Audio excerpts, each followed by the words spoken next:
Hi everyone, welcome to the first session of Money, Desire and the Body Economic Exchange and Perversion by Longo. Pierre Klossowski Living Currency is a dense society that denounces capitalism as a perverse regime of universal prostitution. As he explains, institutional norms are not substantially different from the rules governing the secret societies of crime described by Sade in his novels. In both cases, money is the condition for buying and selling bodies in order to provide oneself with the means to satisfy desires. The difference is that the Sadian pervert acts for sake of self-enjoyment under the spell of a phantasm, whereas economic agents are compelled by needs and they strive for acquiring the fabricated objects that are essential for maintaining their bodies for reproductive ends. However, as Klossowski claims, economic institutions are but the result of an impulse of a desire for the moralistic repression of the driving force of gratuitous, unproductive, self-enjoyment in order to preserve the integrity of body. AI, the basic property that allows for production and monetary exchange. In response to the destructive and repressive outcomes of sales and the world of industrial fabrication, Perversion is a thought experiment that imagines a reality finally free from prostitution, the monetization of bodies, since bodies are identified with currency. This would allow for the free exchange of bodies as well for considering the body as wealth, the multiplicity that can be expanded greater than the state of luck, by undermining the notion of individual property. Despite its provocative originality, the influence of this essay cannot be underestimated. The Guattari notion of desire production and Lyotard's libidinal economy are directly inspired by Klossowski's theory of pre-subjective impulses, while Foucault's reflection on the function of money is derived from his concept of simulacrum. In the first part of this seminar, we will read Living Currency after having introduced its author. In the second part, we will investigate how Klossowski's transgressive thought was appropriated and transformed by the main figures of post-structuralism economic theory. Ana Longo obtained her PhD in aesthetics philosophy at University Paris I. She is a member of the Collège International de Philosophie. She has taught at the University Panthéon-Sorbonne and Co-Arts and is an instructor at the New Center for Research and Practice. His research crosses several fields such as metaphysics, epistemology, and aesthetics. She has been author and editor of several books such as Le Paradoxe de la Finitude, La Genèse du Transcendantal, Breaking the Spell, Speculative Realism Under Discussion, Time e Fato Becoming, and Divinera della Conoscenza, Estética e Contingência del Real. Anna? Hello, thank you, Bruno. Are you Bruno, no? Yes. Okay, cool. Thank you very much for this introduction. Okay, so before starting, I would invite you to introduce yourself. So you are many to this seminar. It's cool, it's nice. Just to know where you come from, what are your interests, and just to be more interactive. Okay, so we can start from Bruno, because you are also a student here, no? Okay. My name is Bruno. I'm a psychoanalyst, and I pursue a master's degree at the University of São Paulo on Nicoland. Thank you. Then I will follow the order on my screen. So the first I have is Gregory. Nice to see you again, Gregory. Welcome. It's nice to be here. I'm Gregory Van Wagenen. I'm in Salem, Oregon, so it's just barely 6:00 a.m. on Sunday morning where I'm at. So forgive me, I'm all delirious. But that's me.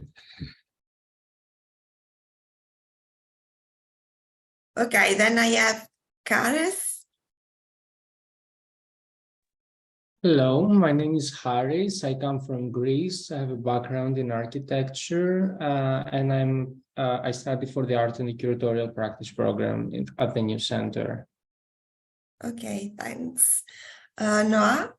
Hi, nice to see you again. It's good to be here. I'm currently based in New York City. I'm doing the transdisciplinary program. I like Klossowski a lot. But I've only read like his thing on Nietzsche, and so I'm kind of happy to get a little deeper with his work in this one. Nietzsche is really important for Klossowski.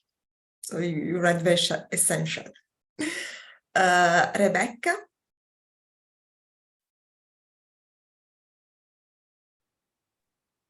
Hello, I'm Rebecca. I'm an artist from Sweden, currently based in New York for a few months. Yeah. Thanks. Okay, welcome. Then I have twice Rebecca.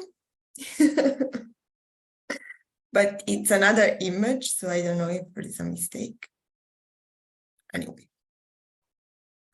Ricardo. Hello. Hi. Yeah, hi. It's also morning for me. I'm in Mexico City, so it's 7 a.m. Sorry. No, it's cool. I'm just a little bit asleep. Yeah, I'm an artist. I'm an educator. I'm part of a little collective here in Mexico City. SOMA, non-for-profit artist space for artists. So yeah, that's more or less. Thank you. Welcome. Lucas. Hi everyone. Well, I'm Lucas. I'm in Veracruz, Mexico. 7 a.m. here too. I've been working philosophy of money for a couple of years now. It's a subject I love, and it's my first seminar at the new center. So I'm very excited for that. Thank you. Thank you. Welcome.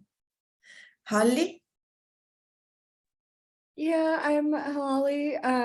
It's also only 9 a.m. where I am, but I woke up. I'm very tired, but it's also my first class at the new center, and I'm super excited. I'm a painter and I'm based in Hudson, New York. Thank you. Welcome. Michael. Hi, I'm Michael. I'm a software engineer. I study in the critical philosophy program in my free time. I'm primarily interested in psychoanalysis and cybernetics, but recently I've also been interested in money, and I enjoyed Anna's last seminar that I attended, so I'm excited to be here. Thank you. Welcome. Lucia. Hi, I'm Lucia. I'm from Zagreb, Croatia. I studied economics and art history and literature, and I'm in the transdisciplinary research program. Excited to be here. Thank you. Welcome. So art and economics is perfect for Klossowski. Hankur. Hi, I'm visual artist. I did my studies in painting. Now navigating my practice through film, installation, performance. I'm based in India, Rajasthan. Thank you. Thank you. Welcome to you too. Then Anna. Hi, I'm Anna. I'm based in Berlin. I have background in visual anthropology and also computer science. I research visual activism in queer pornography, and I make films about it. I'm attending art and curatorial practice at Research Center. Thank you. Thank you. Welcome. Emiliano. Hi, everybody. I'm Emiliano. I'm based in Montreal, originally from Mexico City. And I'm in the transdisciplinary studies program. And yeah, I'm an undergrad in art history and cultural studies. Thank you. Welcome. So I think that Sabine cannot access the audio, and so she will introduce herself next time. James.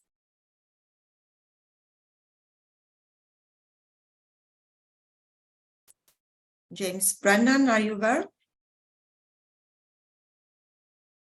Okay. Next one is Lane.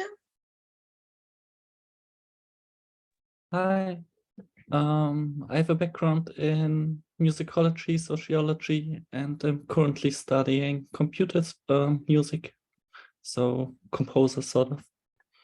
Thanks, glad to be here. Thank you, welcome.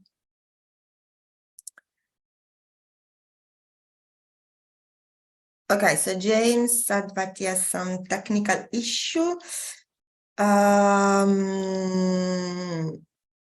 Well, try again and then you can introduce yourself at the end. Pavel? Hi, my name is Pavel. I'm trained as psychologist, children's psychologist. I'm originally from Poland, but right now I'm living in Norway for a while. Happy to join the seminar. Thank you.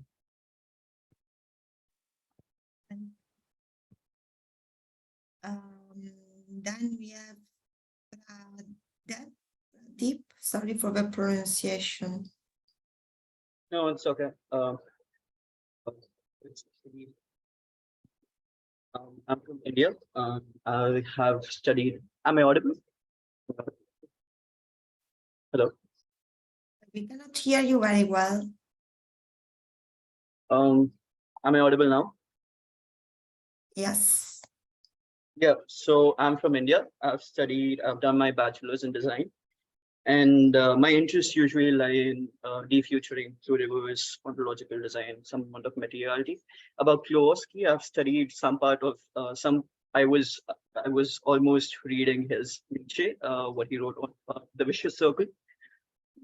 That, and yeah, I guess that's it. Okay, Thank you. you. Welcome. Megan?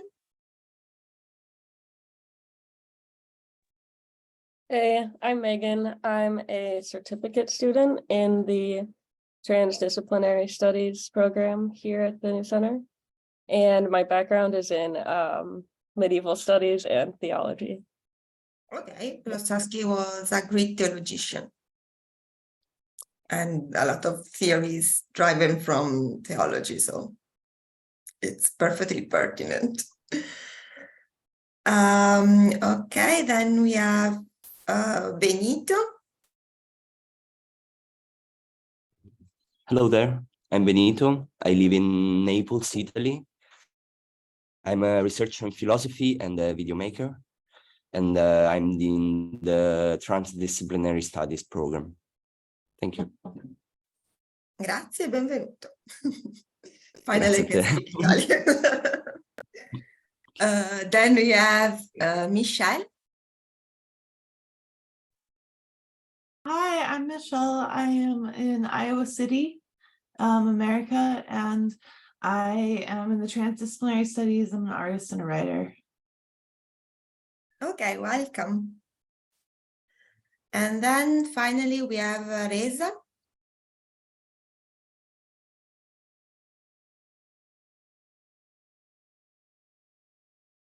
Reza, are you there? Yes, hi. Can you hear me? Yes. Hi everyone. My name is Reza Arestani. I got my bachelor's in architecture.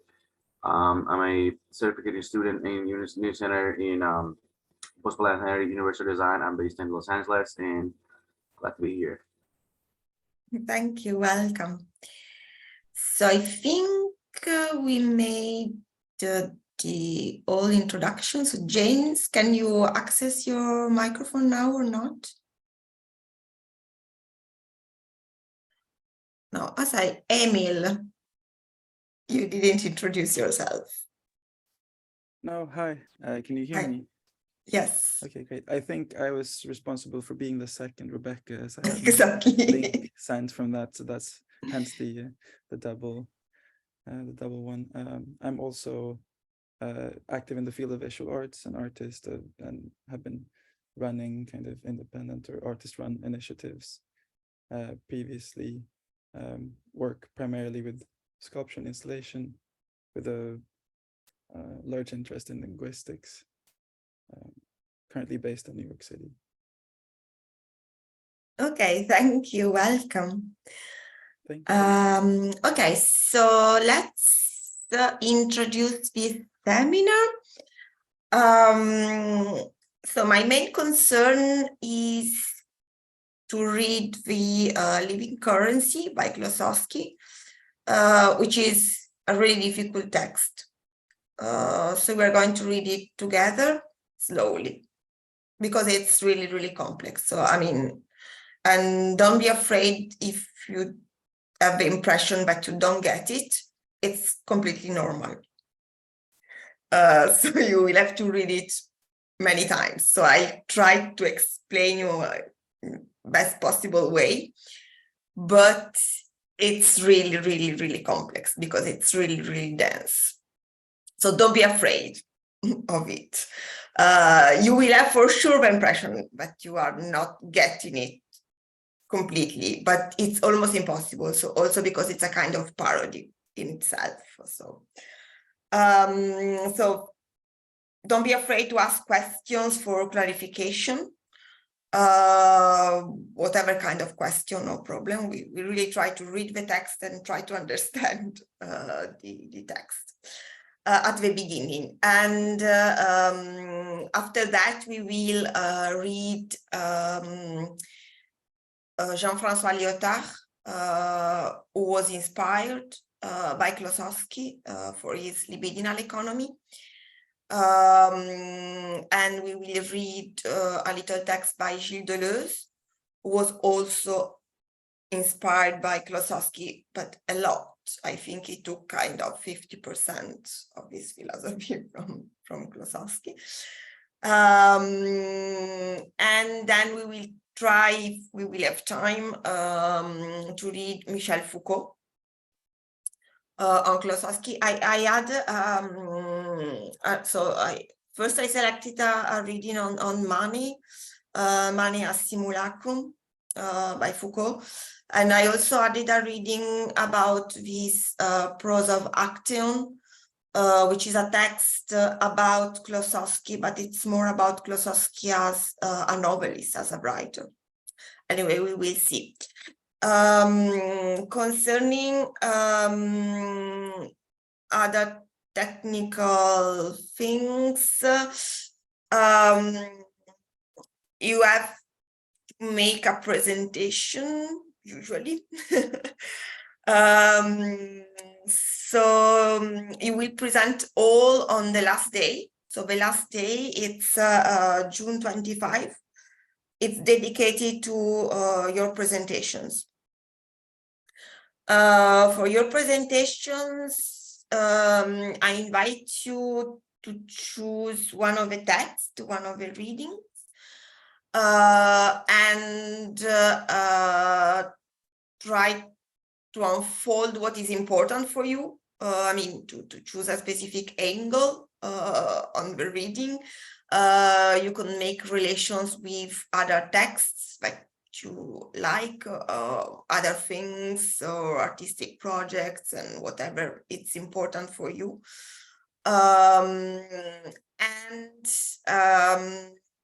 Well, anyway, we can talk about it also later. So you are many, so it will be a really short presentation because we will have just, the time of a seminar, so 2.5 hours to present for everybody. Then usually not everybody are present the day of a presentation, so usually we have a little bit more time. Anyway, we will have to split 2.5 hours for everybody. Then there is a final essay. The final essay can be the longer version of your presentation.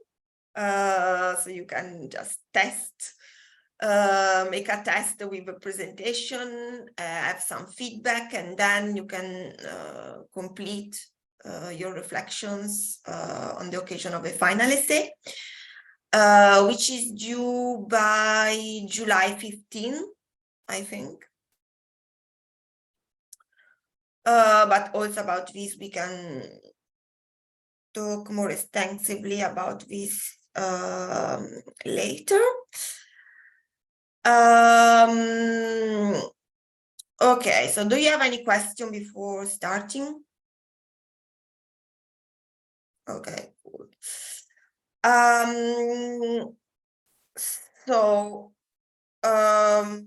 Well, Pierre Klossowski is a very eccentric author. Okay, so we have a question from Pradep. Yeah, I'm sorry to interrupt. But I was asking if there's a drive or a Google Classroom for this course, because I unfortunately am not added to it. I would just like to sort of sort that out in terms of the reading list that also you were talking about, so that I can choose my text and presentation and so on. Thank you. Yeah, there is a drive, and I think that Bruno can give you a link now, or I can send it to you later. There is a drive with all the readings.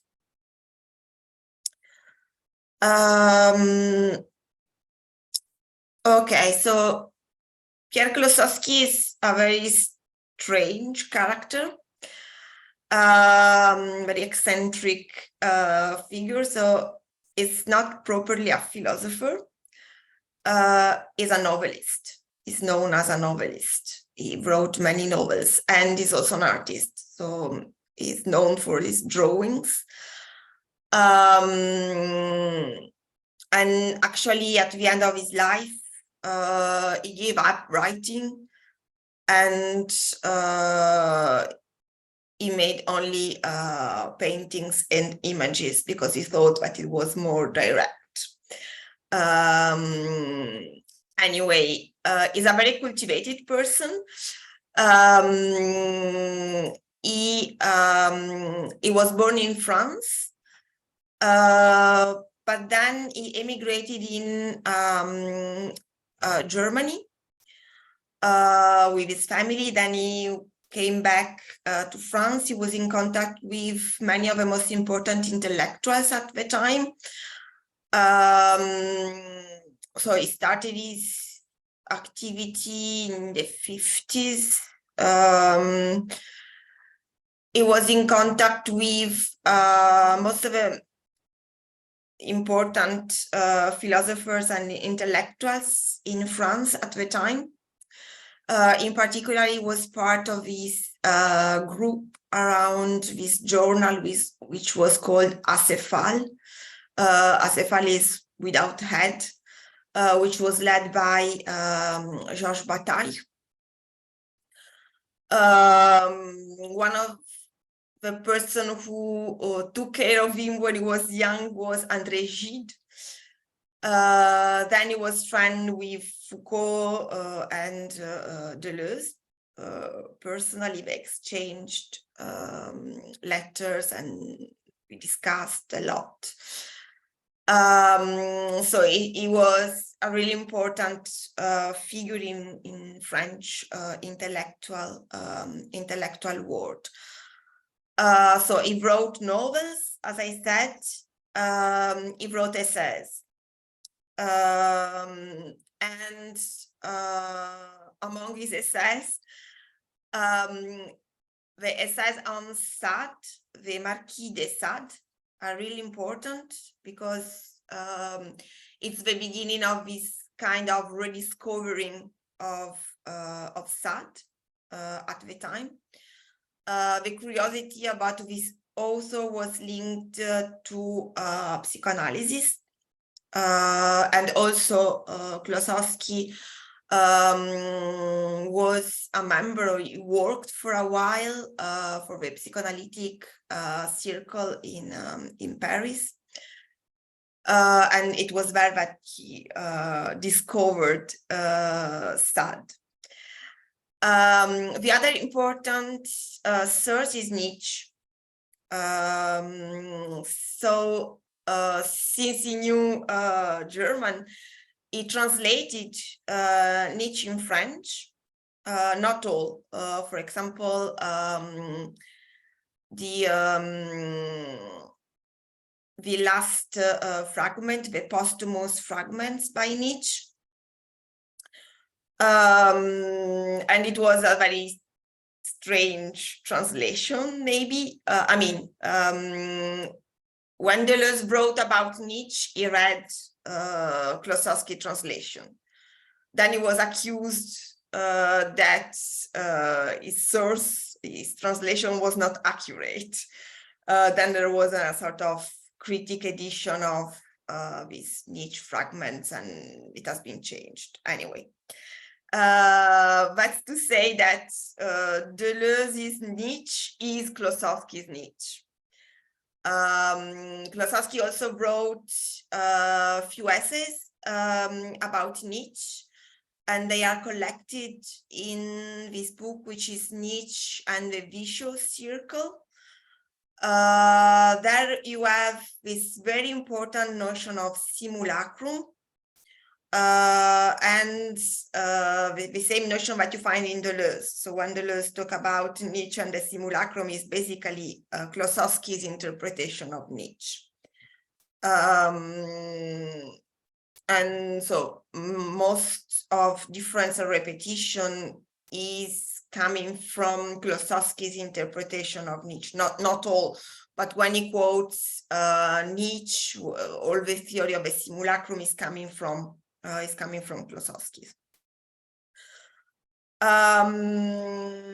Okay, is also before starting writing, at a certain point in his life, he had a sort of conversion to Christianism. So he went to a seminar and he wanted to be a priest, but he couldn't find the right order. So he tried different Christian association, or changed to Christian, to Catholicism, to Protestantism, and then to other different congregations without finding the right one. It's always ending up discussing about theological things. But what is important is that he studied theology a lot. And studying theology, so this philosophy, medieval philosophy mostly, he also found out all the writings about heresies. And in particular, he was interested in the Gnostic heresies. So in some way, he took the side of the heretics rather than of the Catholics, and that was really, really important for developing his own theory. So a lot of his conception of art as simulacrum is coming from his reflections on this ancient discussions about idolatry, for example, and also his idea about manufactured objects is coming from this dispute about idolatry. In particular, he considered that statues of the god were simulacrum. And so the idea is that there are forces like impulses, what you call impulses, and he thought that gods in the polytheistic religions were these kind of impulses. So the statues of the god were a sort of production expressing these impulses of forces, which were the gods. And then, of course, he interpreted all this together with Nietzsche, the impulsive forces that we find in Nietzsche. So a statue of a god is a simulacrum. A simulacrum means that it's not an image. It's not a representation, because this kind of force of impulse cannot be represented. It doesn't have any image, in itself. But it's a way of expressing it by betraying it at the same time. So a simulacrum is a way of embodying, giving a body, giving a figure, giving an image to an impulsive force. But it's not a representation, cannot be represented. But it has a value within a cult, within an habit, a cultural value, cultural meaning that culture is like a cult, no? Okay, then we will see all this in the text much better. This is just to as a little kind of introduction. It also was a friend with Walter Benjamin, and in particular he translated the work of art at the time of mechanical reproduction. So the living currency is also inspired by this reflection about art and mechanical reproduction. So in particular, he's also answering to Walter Benjamin. The concern is, what is art at the time of industrialization? What's the role of art in the time of late industrialization? No? So it was already a turning point. So the living currency was written in 1970. So just bore the anti-Oedipus, after May 68, which was really important in France, and it was a kind of sexual revolution, no? Different way of conceiving sexuality with respect to norms. And it's also the time when there was, there was the value of money was based on the gold standard. Then in 71, it changed and gold was no more the universal numerary for value. So this is also entering in Klossowski's reflection. So this idea that basically the value of money is completely arbitrary, no? It's not based on some reference, some absolute reference. And it was also a turning point. So economy was turning into financial economy. So from the world of production of industry to a world of finance. So it was a very important turning point, and that raised a lot of questions about economy, but also money and value. So all these ingredients are in the living currency. Then another important thing is the style of the text. So the text is inspired according to the style, no? Only to the style, no, more than the style, but in particular, if you read it, it's really inspired by this utopic socialism. Utopic socialism was a current of thinking in the 19th century, so before Marx. One of the most important exponents was Charles Fourier, who is quoted in the La Monnaie Vivante, in Living Currency.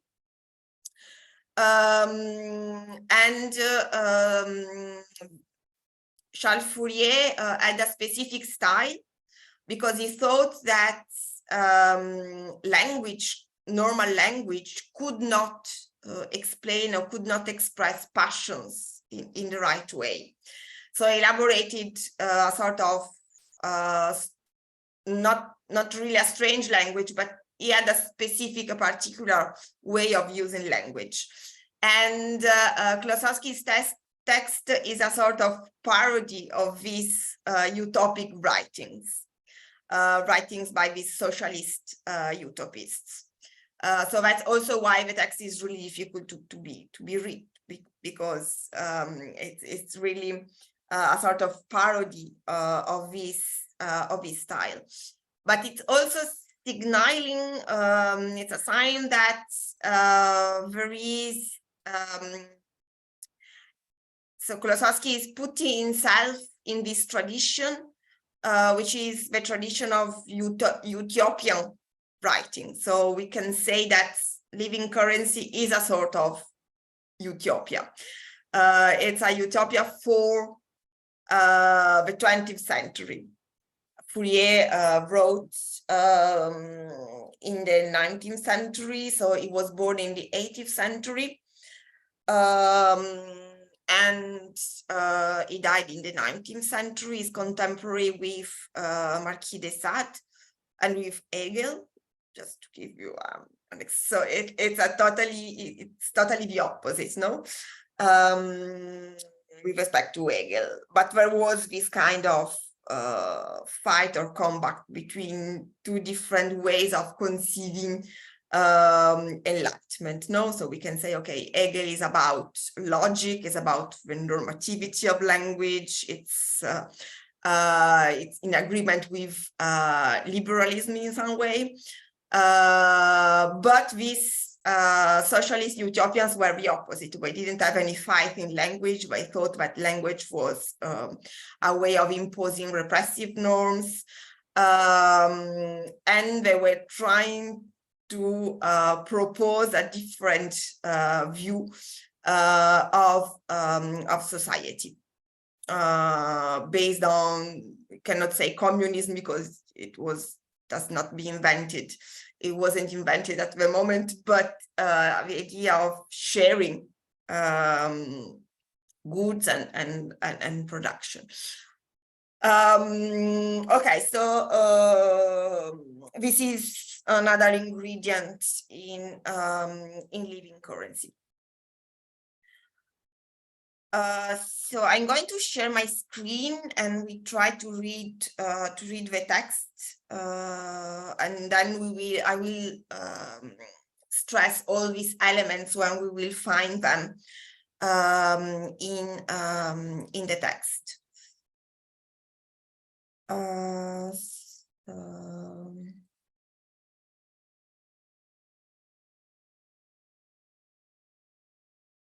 Okay. So I'm using this translation, which is by Jordan Levinson. Usually the translation which is available is in the book by Daniel Smith, but I didn't like it a lot. I mean, both of them have some problem, according to me. Anyway, you can use one or the other, and then I will tell you where are the problems for me. But anyway, the book by Daniel Smith, Living Currency, is a really good one. So he also made a good analysis, so you can rely on it if you wish. There are a lot of informations. I do not agree with the interpretation in all the points, but that's normal. Anyway, it's a good book, so you can use it if you like. I can also put it in the drive if you wish. So I'm using this translation, which is not really really official. Okay, so you have at the beginning this famous letter from Michel Foucault, who wrote to Pierre Klossowski, and saying that it was the best book he ever read.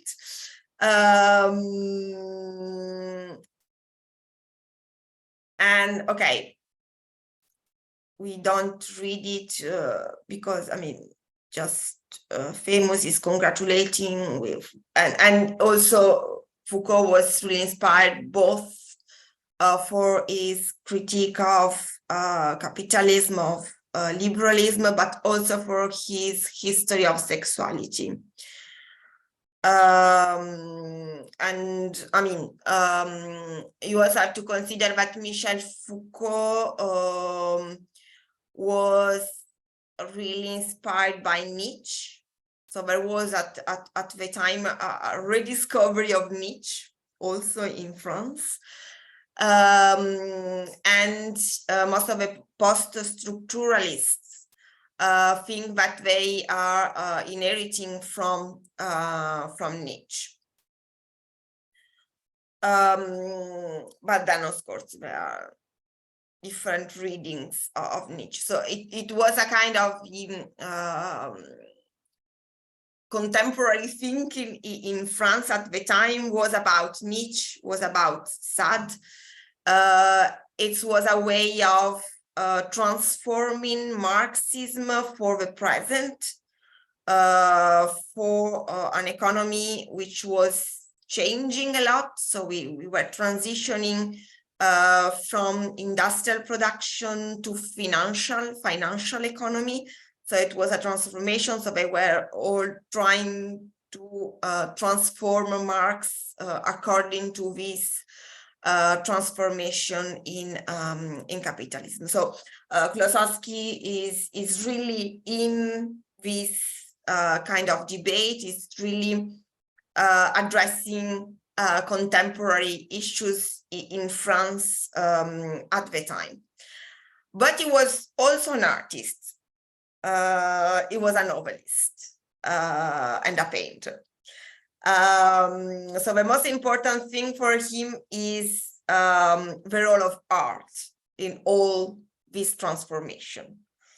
So we don't have to lose sight of this. And many of the commentators really don't consider that.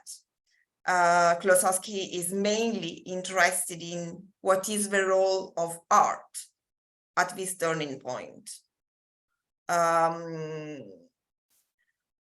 So it's a little key to understand and the end of the essay and why it's doing all this.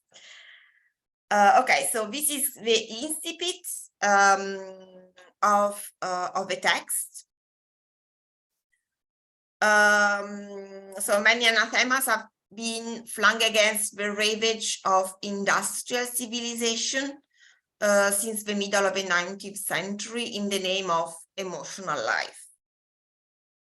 So imputing to the means of industrial production a pernicious effect on affect, which are emotions, means acknowledging that it has considerable moral power. So the idea is that if industrial production has a bad effect on affect, that means that it has a moral power. So what you want to address is the source of this moral power, which is a power of suppressing or repressing affects in some way. So the idea is that industrial society denounces the demoralizing influence of affects in the name of some ethical or moral normativity. So the question is to understand where does this power come from? And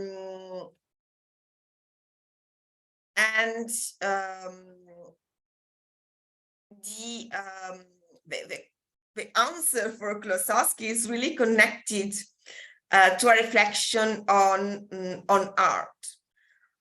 So for him, it comes from the fact that the mere act of fabricating objects puts their purpose into question. How does the use of useful objects differ from the use of art objects, which are useless for any actual subsistent purpose?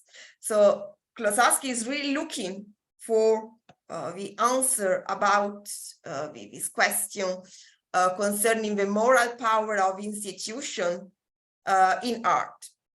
trying to make the difference between fabricating industrially fabricated objects and artworks. So this is really important. And nobody would ever confuse a tool with a simulacrum unless it is as a simulacrum that an object has its necessary use. So the first answer is that basically artworks are not useless as we usually think, and that on the contrary, useful tools or fabricated objects will reveal their inutility.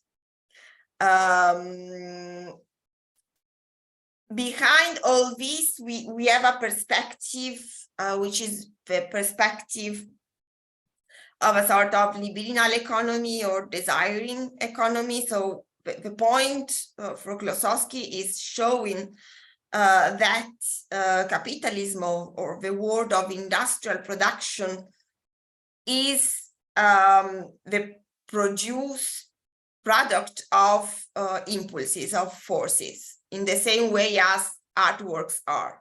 But the products of industrial society, industrial production, they are dissimulating that they are coming from desire, that they are coming from impulses, that they are coming from forces.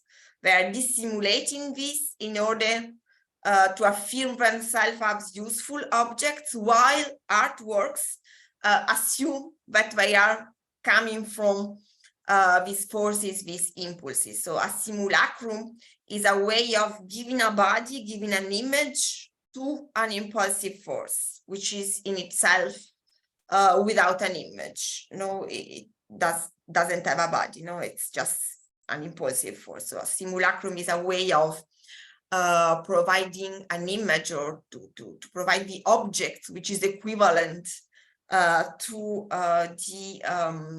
this impulsive force. So the main point is to show that basically useful objects are simulacrum, but they are simulacrum which are dissimulating the nature of simulacrum. Then there are some effects on artistic production which are coming from this play of simulation and dissimulation. Also, in the work of Klossowski, you have a continuous play between simulation and dissimulation. So there is no truth at all, no? So that's also a component that makes Klossowski really difficult to be read, because it's really articulating different levels of simulation and dissimulation of a simulation, simulation of a dissimulation, etc. And this is coming from his reading of Nietzsche, of course.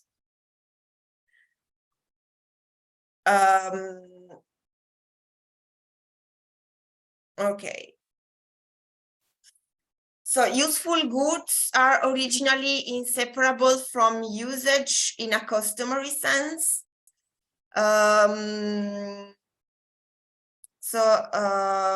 Here is really we can see in this beginning the echo of Walter Benjamin, reflection of art at the time of mechanical reproduction. So this inscription of goods and artworks in a customary sense, in a custom, and then what happened in the industrial world.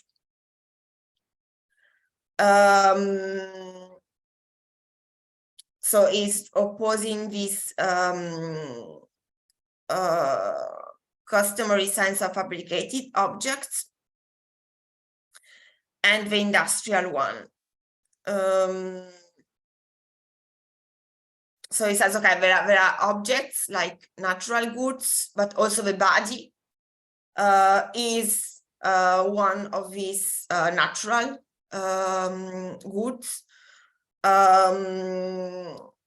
So one can use it in some way. So in the same way as we use objects or natural goods according to a custom, we also use our body with respect to the same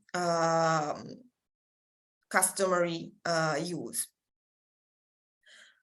And then it says it depends on the custom to consider the body as alienable or inalienable. Usually the body is cannot be alienated, so cannot be sold, but in esclavagism, of course. Then not all the bodies, but it depends on the custom. So for him, we have to be open to the idea that we can sell bodies or not. Then we have a manufactured object which is opposed to the natural good. So it's the product of industrial civilization. And this act of manufacturing in industrial production replaces the use of goods, natural or cultivated, with efficient utilization of objects. So according to Klossowski, it's no more a matter of custom, but what counts is the efficiency in the utilization of objects. So we produce objects with machines which are really efficient in producing this object. And the most important thing is this efficiency. It's no more the object which is produced, but the efficiency in the production of the object. So in custom, what is important is the use of the object, and we don't care a lot about how it is fabricated. In the industrial society, what is important is the efficiency in fabrication, but we don't care so much about the object. And manufacturable efficiency wins out on the profit level, because we can produce more objects and then sell them, but also because we can innovate the object production. So with respect to this efficiency, objects or goods in the customary sense are seen as sterile. So we don't use these old objects that we used before because they are not efficient, so we abandon them. And to use a tool which is not efficient is considered as sterile. The same thing for bodies. So we abolish slavery because it's more efficient to have a machine than to use a slave. It's a matter of efficiency, and here it's just really about the use of the body. Yeah? It's we are using less and less human force in order to produce things because machines are more efficient, and we are interested in efficiency, not in the product itself. However, the manufacture of tools itself also undergoes a sort of intermittent sterility, because there is a waste in production, and this waste depends on experimenting. So a prerequisite for efficiency experimentation implies waste due to errors. So we have to waste because we are trying to develop instruments, no? So we make experiments. But if wasteful experimentation is a prerequisite for efficiency, and since experimentation is a universally adopted behavior for all goods and objects, then what kind of experimentation takes place with regard to goods, which always presupposes an unchangeable kind of usage, such as fantasies that bring up voluptuous emotion, that reign par excellence of wasteful experimentation? So the goods which always presuppose an unchangeable kind of usage are, for example, objects in custom, which are considered as sterile in industrial society, so wasteful. But also the fantasies that bring up voluptuous emotions. And here is referring to artworks, no? So fantasies is the translation for the French phantasm. In the Daniel Smith book, you have really phantasm rather than fantasy, and I think it's more correct to translate phantasm with phantasm rather than with fantasy. Anyway, the meaning of this is that is phantasm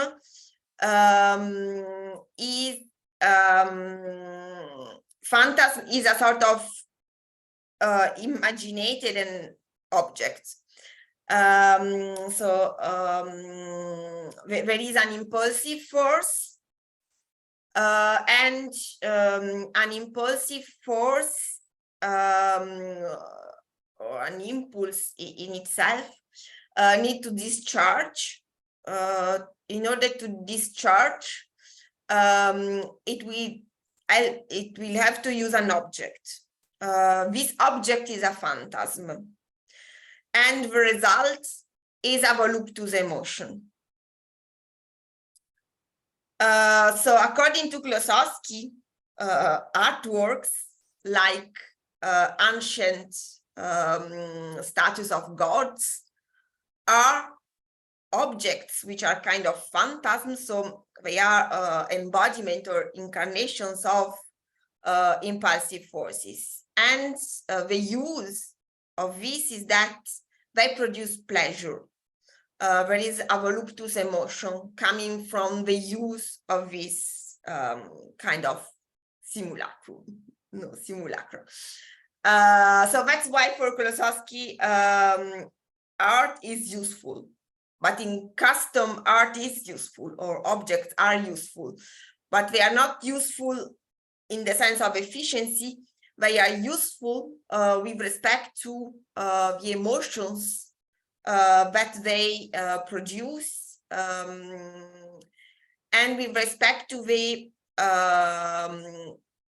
impulses that we allow to be expressed, to discharge, no? So there is no repression of impulsive force in pretending that they do not exist.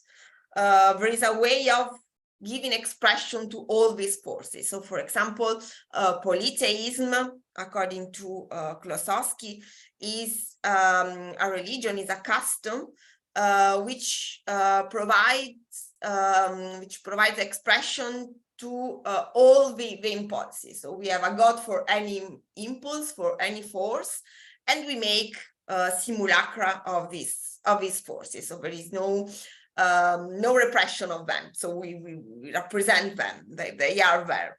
No, and we consider ourselves as inhabited by this plurality of impulses, of forces. So one of the other important things is that according to this view, we are not a unique identity. There is no an identity of a person, but any person is the result of a combat among impulses, among forces.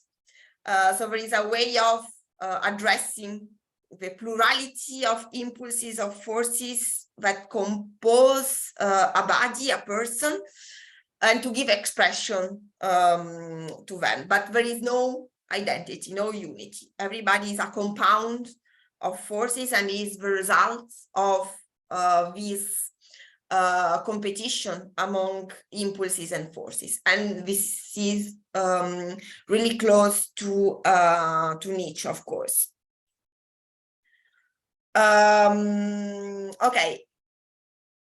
So the question is, what is the difference between this kind of production where we produce objects in order to be used by impulses to produce a voluptuous emotion, which is sterile, which is useless, is useful but useless. So it's useless because it's unproductive in some way, but it's useful because it produces a voluptuous emotion. No, there is a way in which the force uses the simulacrum. So this is the ambiguity between utility and disutility that you will find all along the text. So the idea is, what is the difference between these fabricated objects, so simulacra or artworks, and industrial objects, considering that industrial objects are also sold in order to fulfill some desire, no, in some way, and there is a waste. So the question is, how do we make the difference between these two regimes of production? Is really the realm of voluptuous emotions excluded from industrial society, or is it hidden in some way inside industrial production? Okay, so how can the world of tools avoid falling into the simulation of a fantasy? No, so this is the question. Is there some phantasm which is hidden in industrial production? Is all this world basically the expression of a force, of an impulse, rather than being just a way of discharging, eliminating this idea of impulses, of phantasms?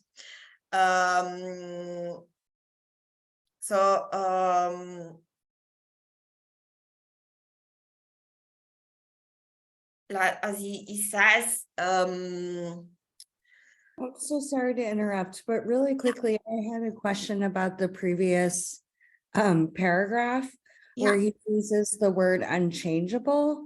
And I'm thinking about the way in perverse economies for the individual, the unchangeable nature of the fantasy creates like a fixed economy. And I'm wondering how he sees the ideas of fixed economy and perversion with the sterile economy of artworks, and how that functions for the individual. Like, is he saying that artworks produce the same type of fixed economy for the individual, or am I reading the word unchangeable wrong? No, it's unchangeable, I think, just in the sense that any impulse or any force can use just one object. Okay, yeah. So there is just one object which is satisfactory for that impulse. Yeah. So the impulse cannot use one object or another one. There is a voluptuous emotion only when there is a perfect match between the force and the object. I think this is the meaning of unchangeable here, and this is also really important for the rest of the text, because basically we shouldn't substitute object which corresponds to a phantasm with another one. And in industrial economy, we do that all the time. So there is a substitution. So there is, and this is an important play, and we will see this. But unchangeable here is really that an impulse can be satisfied only by a specific object. And that's why art is rare and it's variable, because it's the object for an impulse, specific, and it cannot be substituted by another one. Then we can produce many of them because we have a lot of impulses. So there is a way of discovering new impulses, no? So it's inspired by Nietzsche again, where he says that the goal of knowledge, it's not to use things, but it's discover the impulses which are inhibiting us, which are hunting us, no? So there is a plurality, and we can enlarge the spectrum of pulsions and forces which are inhabiting us. And for any of them, there is a specific work that can be produced. So we can produce more, and we can change the production because we discover new forces. But for any force, there is just one object which corresponds to. Can you substitute an economy, can you substitute the phantasm that generates the work of art for sexual fantasy?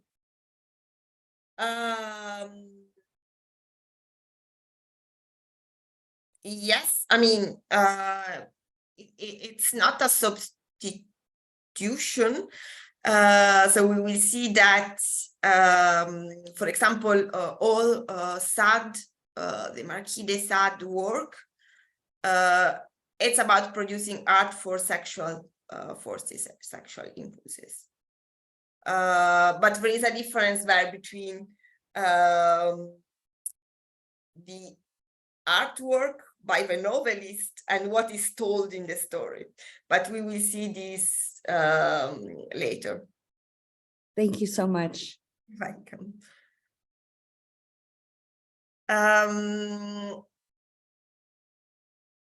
Okay, so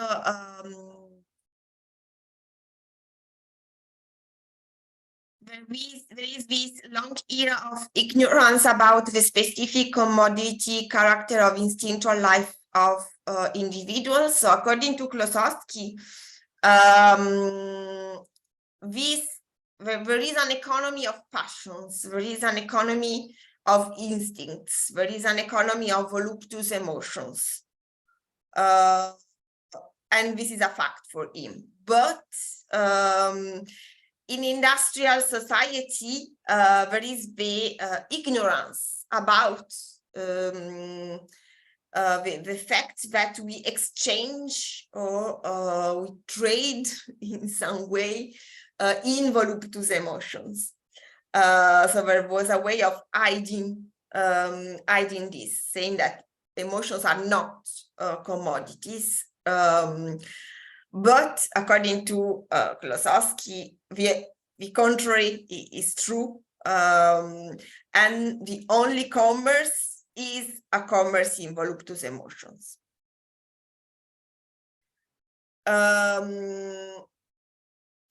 And from this misunderstanding, we have the modern notion of priceless nature of art, of pure art,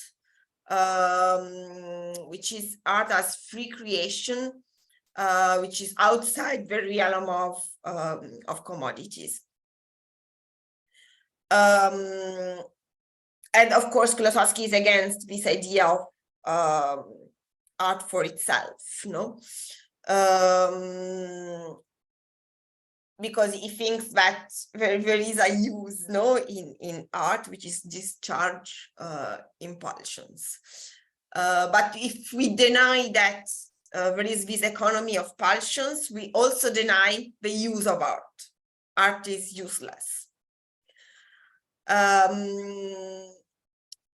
Anyway, since there was this idea that art was useless. In some way, this kind of commerce, of this exchange of voluptuous emotions, found a way to express itself. And the pathos has made its most astute invention, astute because it's usually not considered pathological, the industrial system. So here Klossowski is really declaring that the industrial system is an expression of the impulsion that itself is trying to deny as its own source, considering that the source is efficiency.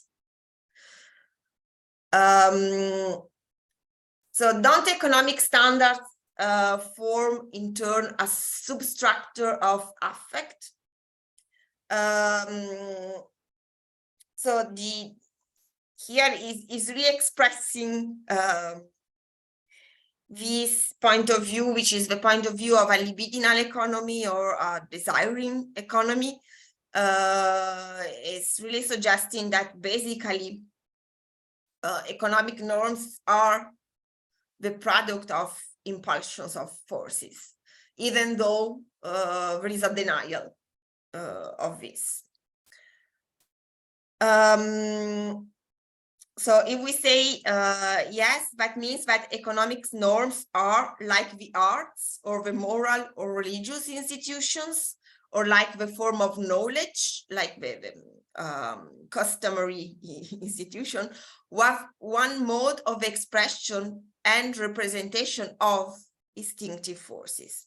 So this is really in line with Deleuze and Guattari idea that anything is desire, is a product of desire.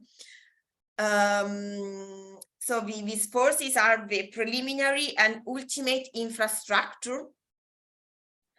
So that this preliminary and ultimate infrastructure is more and more determined by its own reactions to previously existing substructure is unquestionably true. So there is an history which is a combat between among different forces, but the forces at play continue to struggle among infrastructure into substructure. So this is, we find this in the Anti-Oedipus a lot, no? This idea of different desiring production.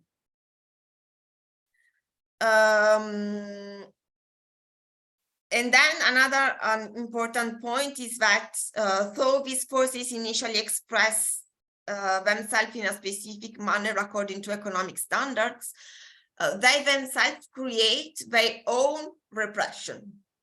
And this is a refrain in the Anti-Oedipus, for example, no? How desire can desire its own repression.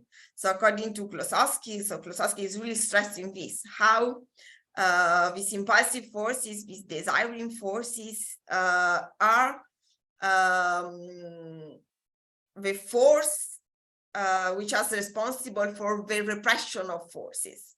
So what is realized, what is produced by industrial society is this, the affirmation of a force repressing all the other forces. So rather than polytheism, where we have, for example, the expression of a plurality of forces, we have a sort of monotheism, where we have just one force, which is imposing normatively, but this imposition is also the repression of the life of the impulses.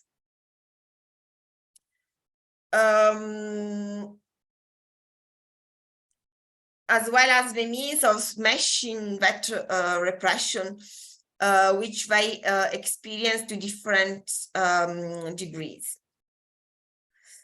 And this goes on as long as does the battle among instincts. So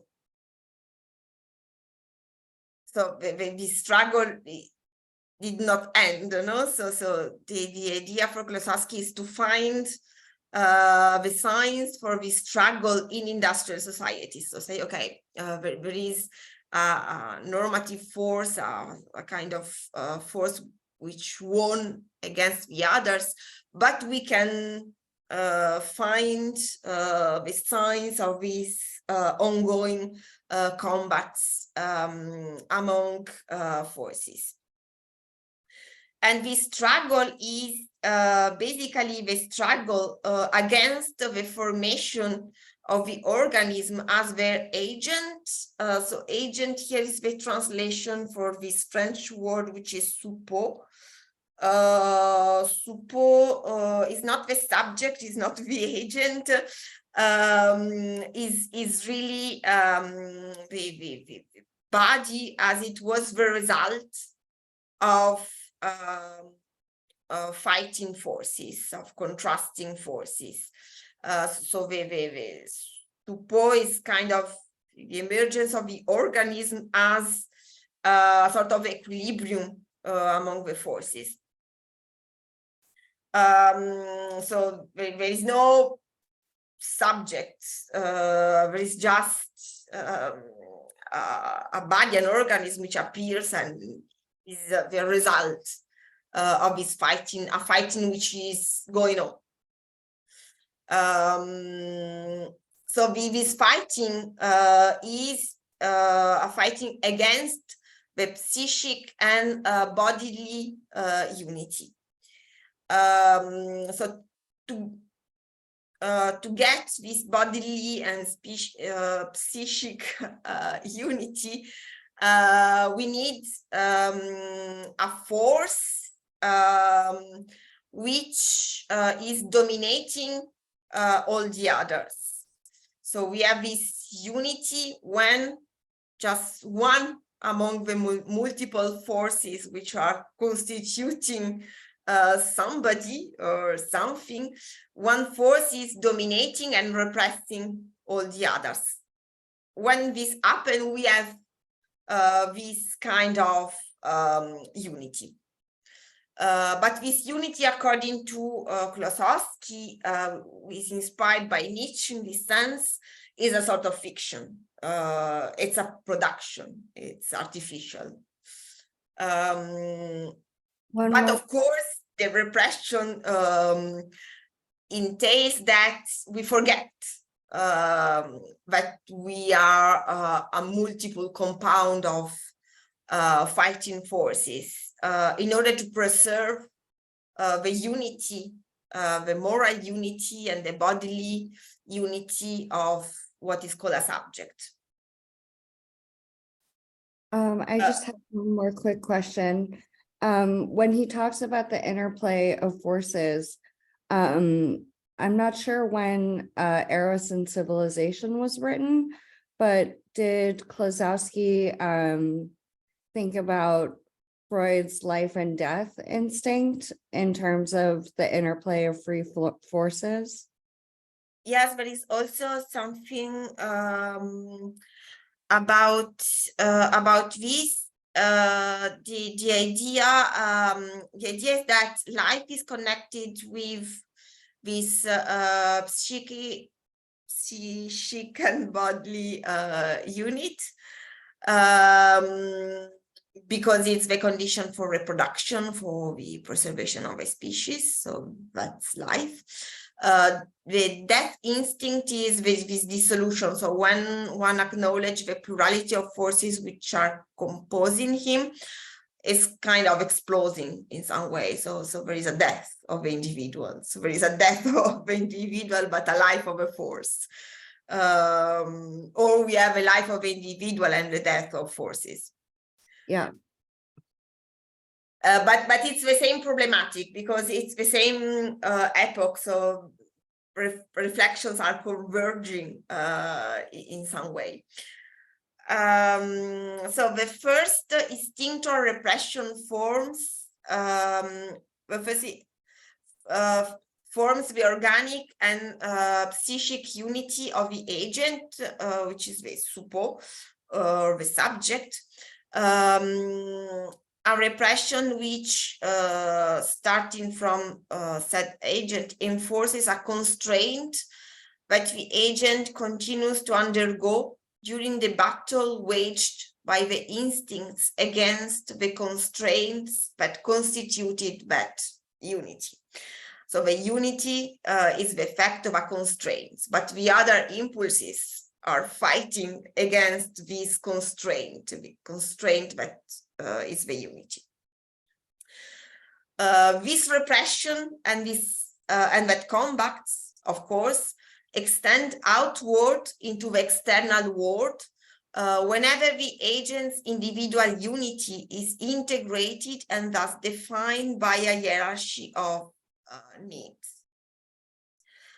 The hierarchy of needs is the economic form of repression that the existing institutions impose by and through the agent consciousness on the imponderable forces of his psychic life. So there is an important substitution here. So instead of having a plurality of forces which compose the subject, in the repression function, because we consider the subject as a unity, and the impulses or forces, which the plurality of forces, are conceived or turned into needs. So a subject then in its unity can be defined by the needs. But this is not a menace, is not a danger for the unity of a subject, because the subject in an industrial society is defined by the needs. But yes, so this hierarchy of needs is the economic form of repression, and it's also a way of forgetting, of dissimulating the imponderable forces of his psychic life. So it's not thinking that it is composed by a plurality of forces, of impulses, but yes, needs, and he need to satisfy these needs. So industrial society is the answer to this construction. So it's a dissimulation, no, in some way.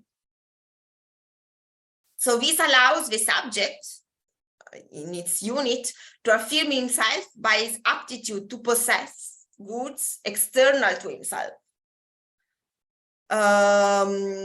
by preserving them, producing them, giving of them for consumption by others, and receiving them as long as they are objects and not living units. So we can have objects which satisfy its needs, but we cannot have other living beings that satisfy these needs. Because of course we need to preserve the unity, the moral unity of a subject.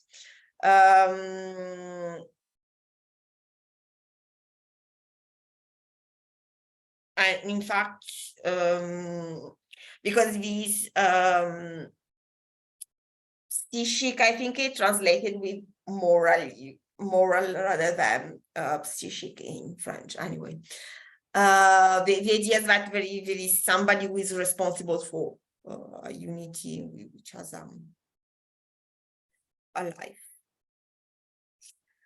So how can the voluptuous emotions be reduced to commodified objects, and in our time of fanatical industrialization become an economic factor? So for him in capitalism, we really have a commodification of voluptuous emotion, and this commodification is an economic factor. So it's producing profit.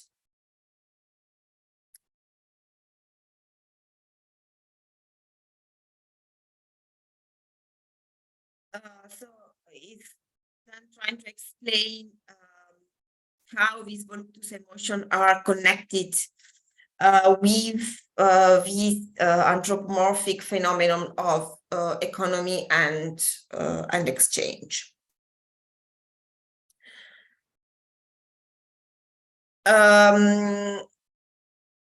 So in order to do that, he goes back to Sade, to Sade's description of perversion. So for Sade also there is a multiplicity of forces composing the subjects, and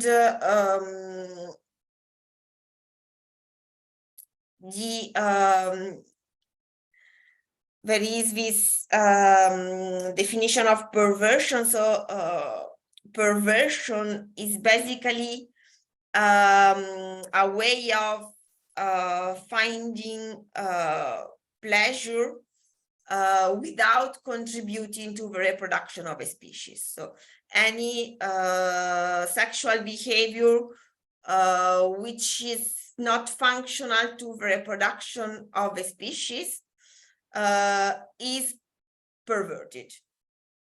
So it's a really basic definition of perversion. Any non-reproductive sexual act is a perversion. But that was like this at the moment at which he was writing. So for him, the perversion is coming from the separation between two instincts, which are usually which go usually together, like the instincts of the survival of a species, so the instinct of reproduction, and the voluptuous emotion which goes with the sexual act. So the pervert is basically a person who is making the distinction between the two. So he's analyzing the forces and finding out that there is an instinct which is an instinct of reproduction, but there are other forces which find satisfaction in another way.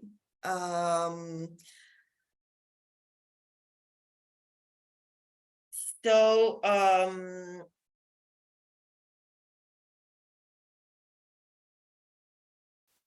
it's a sort of fixation on the voluptuous emotion preceding the act of procreation. So there are two propensities which, when merged, give rise to the unity of an individual up to reproduce. So there is a sort of victory of the instinct of reproduction over this useless or non-productive voluptuousness or pleasure, and the prolonged separation of which, in spite of an individual's organic fulfillment, challenge its own life function. So if we actually make this distinction between the two impulses, what is undermined is the unity of a subject and its functionality in life, because if one separates the two and one is perverted and is not contributing to reproducing the species, it's the unit which is in danger. So that it challenge the life function. That's the reason why institutional repressing perversion, in order to preserve the unity of the subject and the reproduction of a species. I'm so sorry to interrupt again, but I was just curious. I feel like classical perversions also provide a type of unity for the subject, even though they're non-reproductive. What would Klossowski say about the way perverse economies like sadism and masochism produce that that's unity as well. Like it's the perversion itself is made to make a functioning subject or a functional emotive economy. According to Klossowski, perversion is together with the dissolution of identity, and the unity is against it. But this just for starting, because then it's more complicated later. But basically, what is taken from Sade is that perversion is basically against the reproduction of a species, and it's a way of acknowledging the fiction of the body unity, of the unity of the subject. But we have to assume this in order to go on, because it's the assumption for the argument which will follow.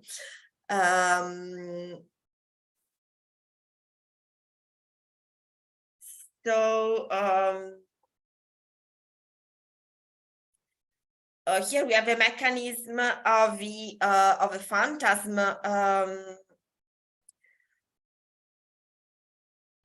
which is important. It talks about this deduction from the instinct to propagate the species. So anytime we have a perverted behavior, so we give satisfaction to an impulse which is not the impulse of reproduction, we are deducting from the instinct of propagating the species, in this kind of combat among instincts.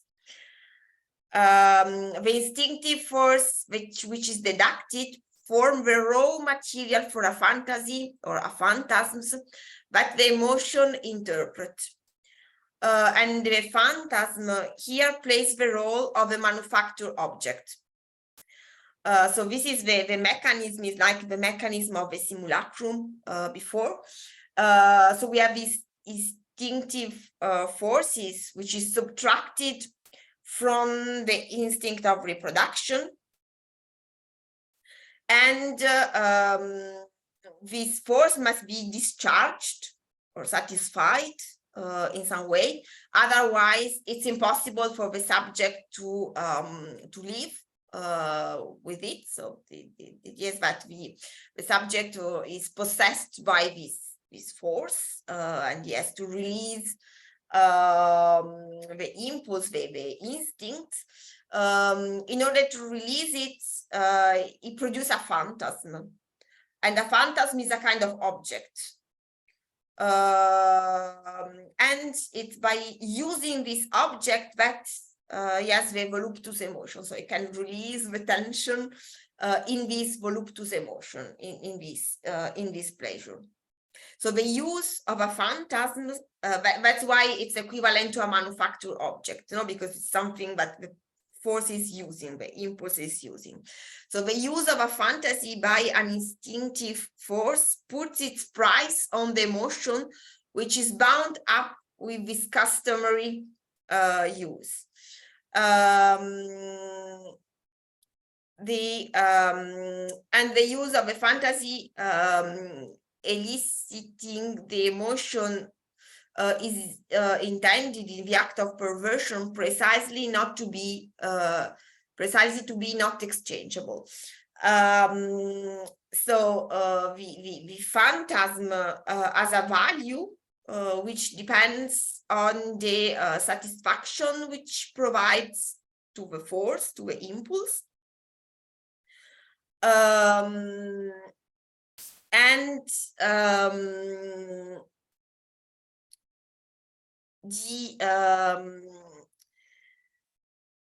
it's not non-exchangeable because as we said before, any impulse, any instinct has its own object. So if somebody is caught in this impulse, in the instinct, in the phantasm, it cannot substitute one phantasm for another one. So there is just one object that can satisfy that specific impulse of force that can produce this voluptuous emotion. So this is why it's not exchangeable, cannot be exchanged, no? So apparently we don't have any possible commerce here, no? Because any impulse has a unique object. Then we have to see how it can be turned into a sort of economy.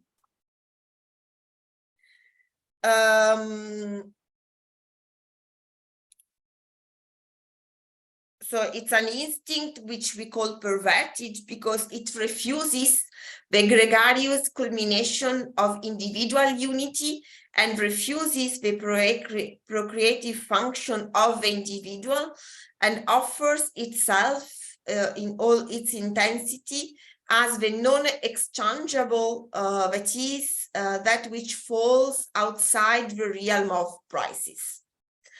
So this object, which is which can satisfy this impulse, it falls outside the realm of prices because cannot be exchanged. There is no equivalent.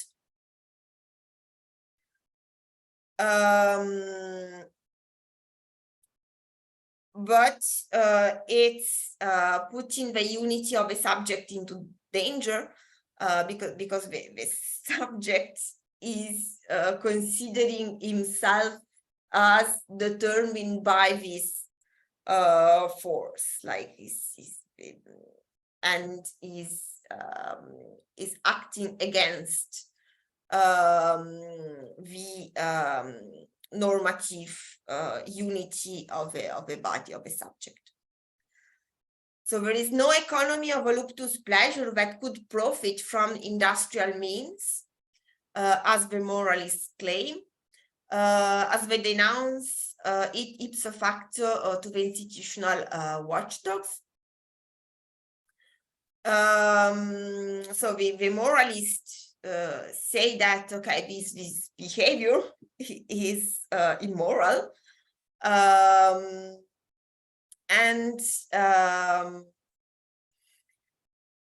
they say that is incompatible with society. But according to Klossowski, it's the contrary, which is true. So there is an economy of voluptuous pleasure that is profitable for industrial economy. So it is industry that profits of what is unfortunately called eroticism as an economically variable norm. So even though there is this inexchangeability and this unappraisable value of emotions, there is a way in which they are transformed into something profitable in industry, even though this is a way of repressing these impulses in some way.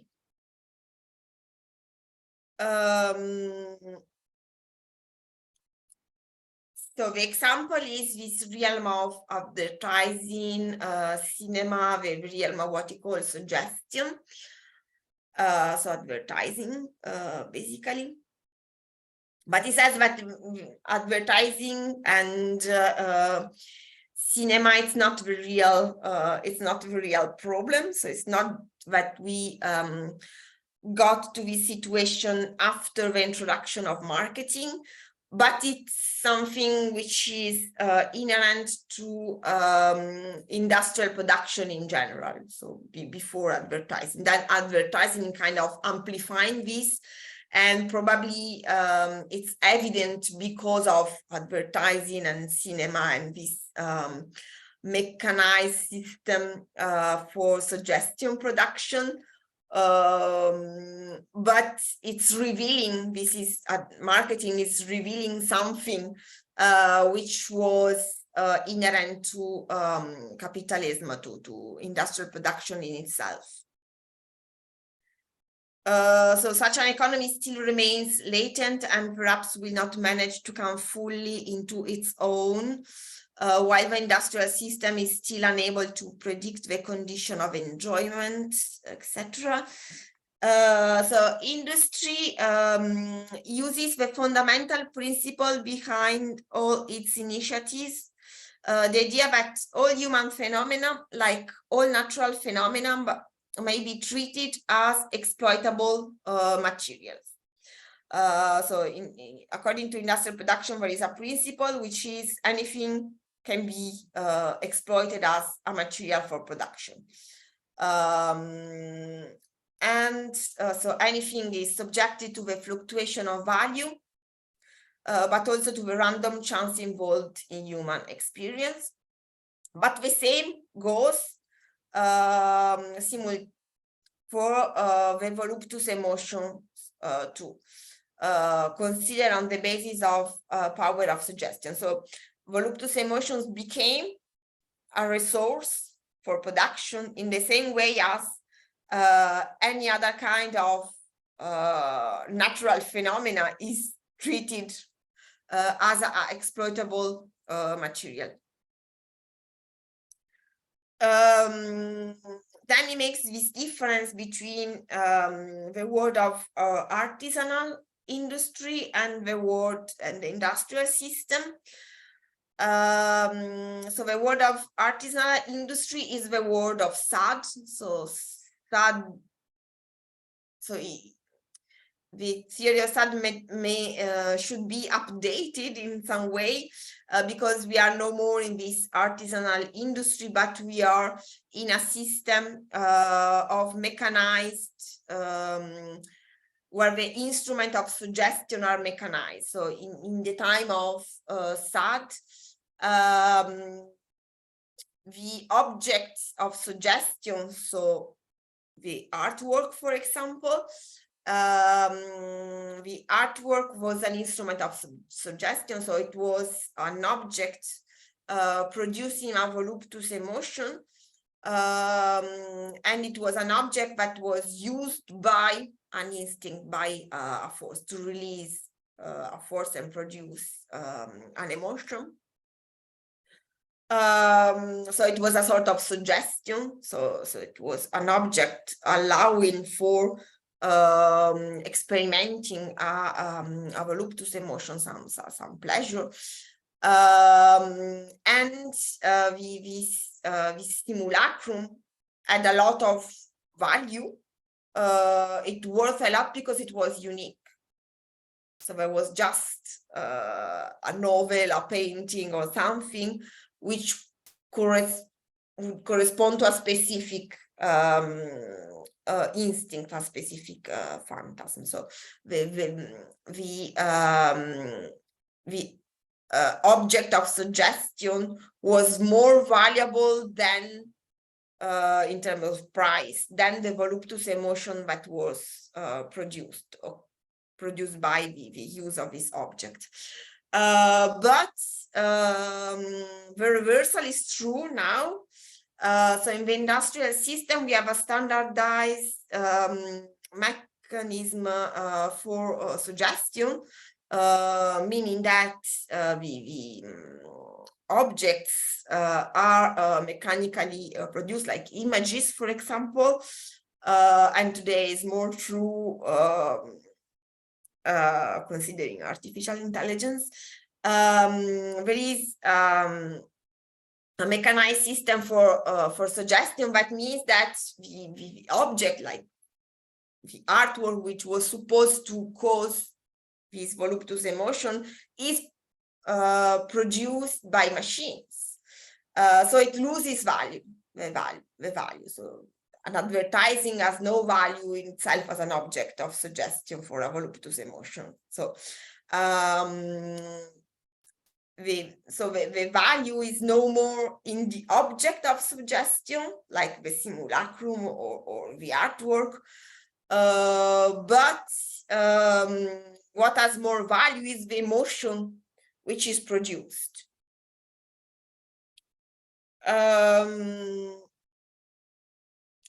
The stereotyping of suggestion allows industry to intercept individual fantasies, individual phantasms in their genesis, to redirect them to its own end, to turn them away and disperse them as to make them profitable for institutions.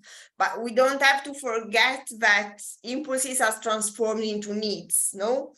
So basically, there is this interplay of objects satisfying needs and no more forces. So the sensation that can be felt is worth more than the suggested image. The sensation that can be felt is the satisfaction of a need in industrial society, and it's worth more than the suggested image, which is, for example, an image from advertising. So it looks like that there is no hope for art, no? So that the function of art has been substituted by this mechanized system for suggestion, and the object for suggestion has no more value, because what is researched is just the voluptuous emotion independently on the object. So the object is no more that important.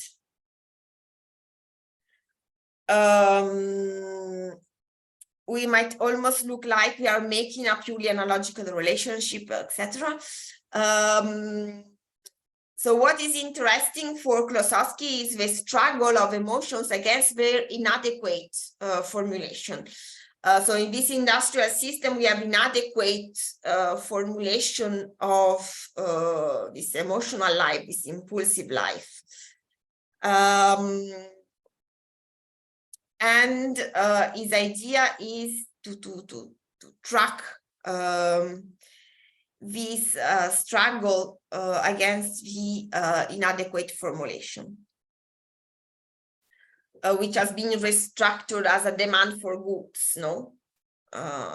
Goods responding to needs, rather than simulacra responding to instinctive forces.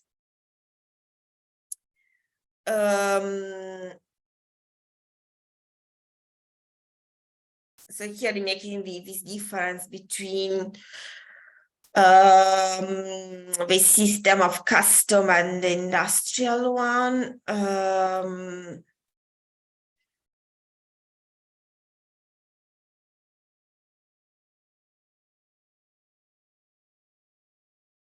So in order for this substitution to work, we need that a group of individuals to meet to the standard of exchange, and thus agree to define themselves morally and socially according to a category of needs, which expresses the way that this group, by virtue of its mode of subsistence, intends to enjoy the corresponding goods.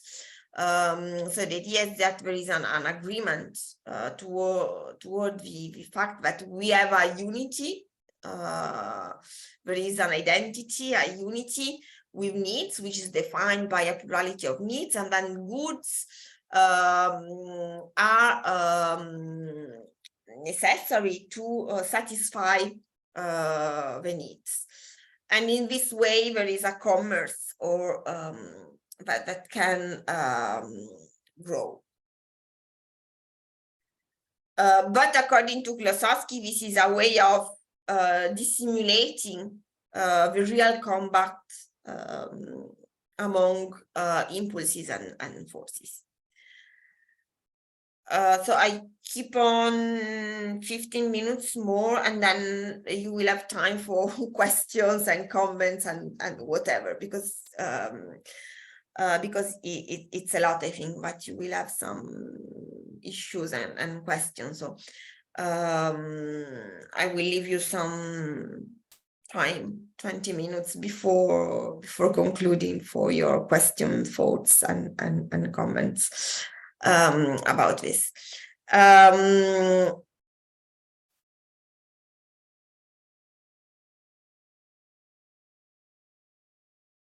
Okay, so one of the means for making this industrial economy to work is this transformation of the erotic enjoyment into a need.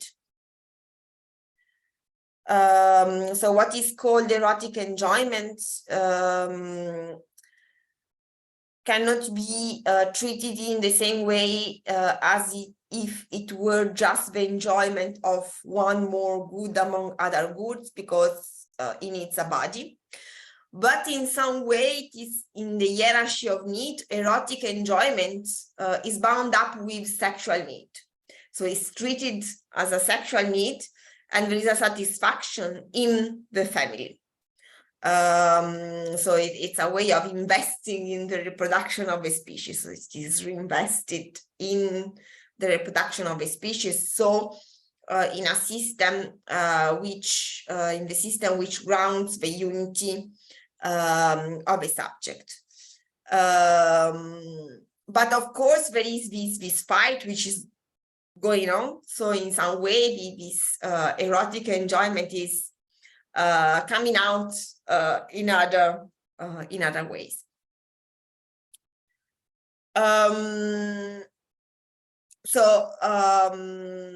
It was clear that a sexual need is not the same as erotic enjoyment, and that there was a sort of repression of erotic pleasure by transforming it in a need that can be satisfied honestly only within the family structure. So the utopian socialist with Charles Fourier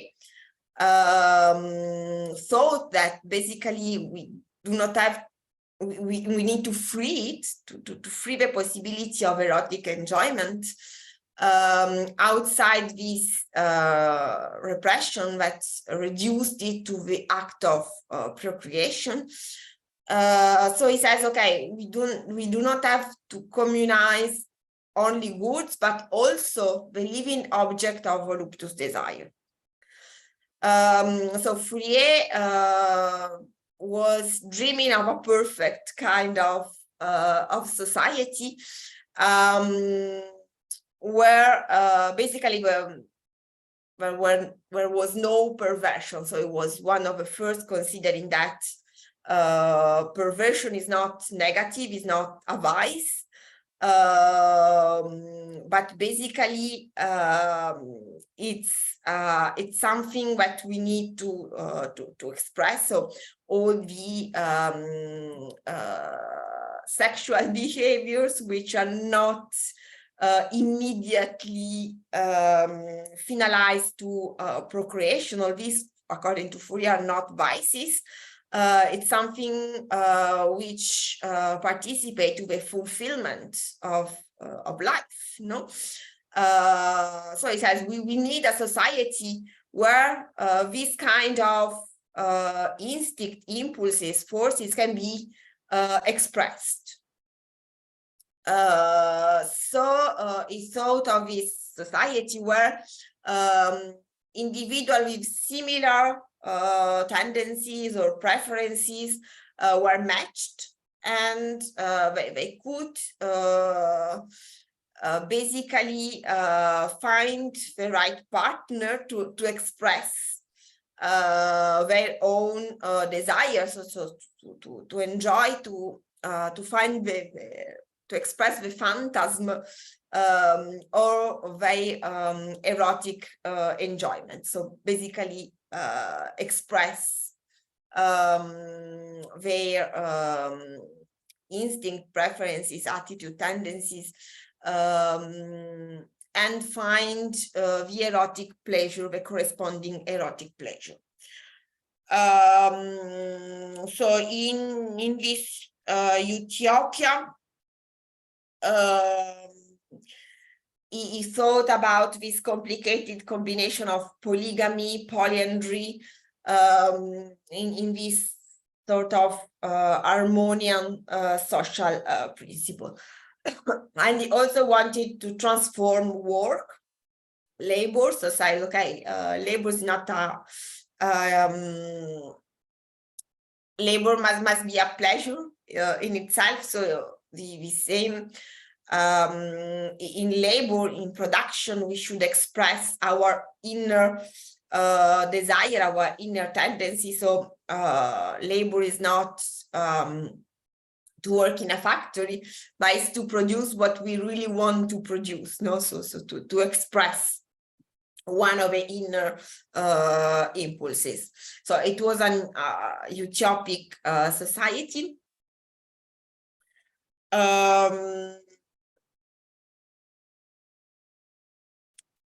And there was this freeness, no? So we would have this exchange of passions in a free way. And it was made through the means of a game, because he was aware that among the fantasies, among the phantasm, there was also aggression and violence. So the idea was to sublimate violence and aggression by making it playful, so organizing some kind of games, like it was a simulacrum of aggressiveness.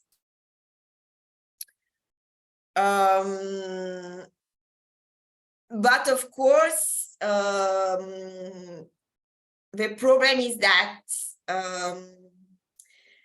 aggressiveness cannot be simulated. So according to Klossowski, the difference between Fourier and Sade is that Fourier was thinking that there is the possibility of expressing these impulses, these forces,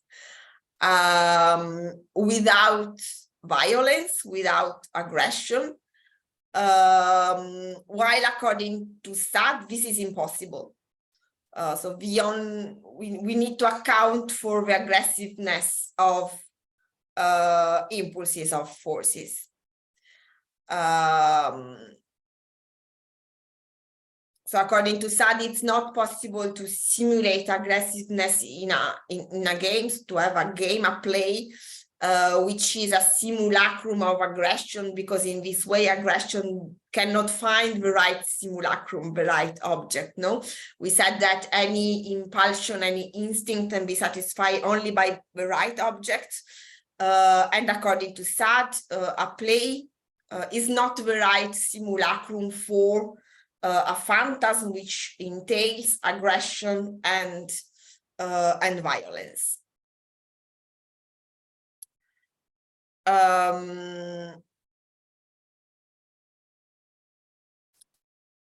So Fourier is betting not so much on freedom as on the liberatory creation of a reality, which is the game.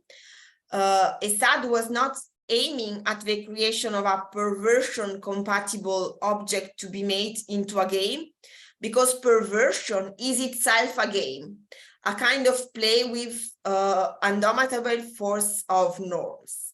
So according to Sade, the Fourier game is a norm in itself, because it's a game with some rules, and perversion is against the norms, is against the rules. So it cannot be properly released or satisfied. So according to Sade, there is a sort of death instinct in all this, because for perversion, what is necessary is the destruction of the object, which is inseparable for the perverse emotion. Because it goes against institution, it goes against the unity of a subject. So enjoying another living being, which is the object of desire, implies, according to Sade, the dissolution of a subject itself, the dissolution of the unity of a subject. And in some way, Fourier wanted to keep this unity of a subject in his Utopia. So before going on, it's important to stress the position of Klossowski in all this. So Klossowski basically would like that Fourier's utopia was possible, but he knows that given the present conditions of industrial society, Sade is right, because Fourier utopia is not possible. And on the contrary, sad perversions of this idea of destruction of the body as the object is basically representing the truth of the world of industrial production. So Klossowski wants to propose a new utopia, if you wish. So I think that the living currency is the utopic scenario that Klossowski is proposing to solve both the problems of Fourier and Sade, to keeping them together in some way. But it's of course also a parody of both of them. Anyway, so he's comparing. So you have another text. I put it on the drive. It's an analysis of Fourier and Sade. So if you are interested, you can read it. Just to go deeper in the subject.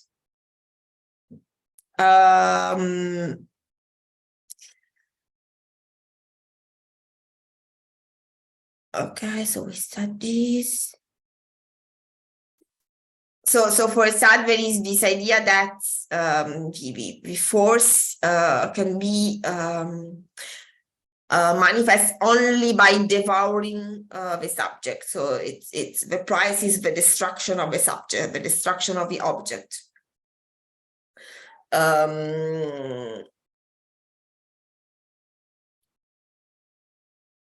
So Fourier utopia is not possible. It's just utopic.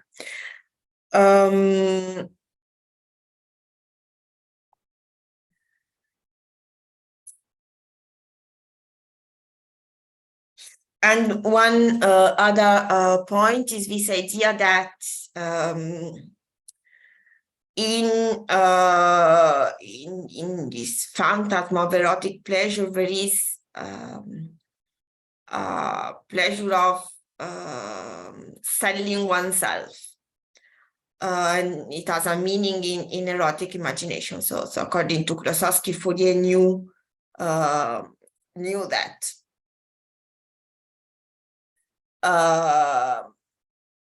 And he wanted to avoid basically this way of this prostitution.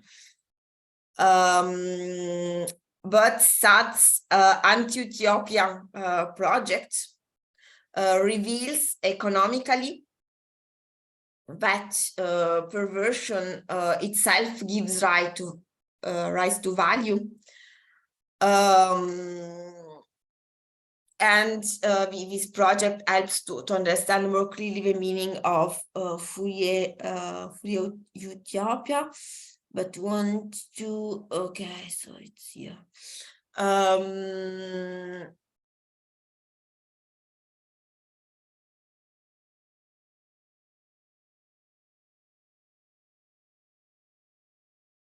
So according to this anti-utopia in Sade, there is a kind of communization where the physical and moral property of persons was violated. So in Sade novels, there is an expropriation of the property of the body, and the rule of the game is the expropriation of the body. Selling and buying, so there is money which is involved in this game. So for Fourier, it was possible to make a simulacrum of this, to sublimate this. But for Sade, that became a principle of universal prostitution. So that each person, male and female, was called upon to sell themselves or were offered for purchase. But in order for this sale to take place, each person had to keep their moral property, which constitute the individual's value when on sale. So we cannot sell ourselves if we are not the owner of the body. So the condition for prostitution is the ownership of the body. The condition for the expropriation of the body, for selling bodies, is that anybody is the owner of the body. So in some way, prostitution can take place only under institutions which guarantee for the ownership of the body and the conservation of the individual unity.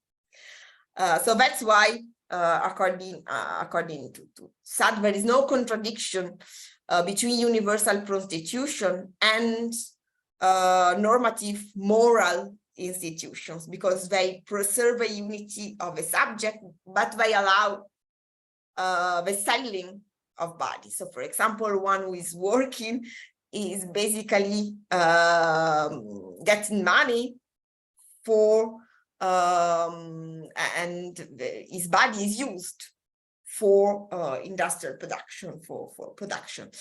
So Sade is kind of revealing this sort of contradiction between morality and perversion in industrial society, where basically this guarantee of the ownership and the unity of the body exclude the possibility of a communication among bodies, so there is communization of pleasure, of eroticism, and on the contrary, it allows for a form of universal prostitution. So this is the knot around which the argument is turning here.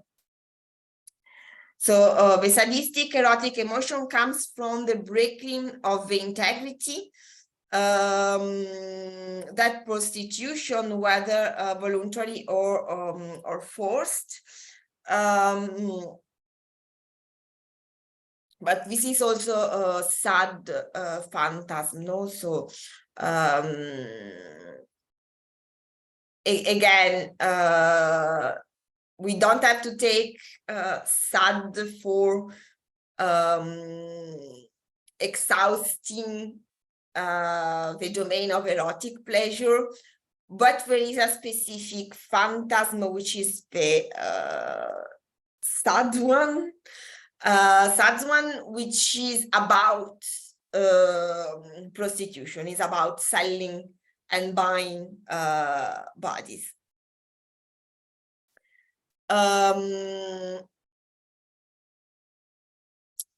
So in order to have this prostitution, he needed money, which was in this secret society.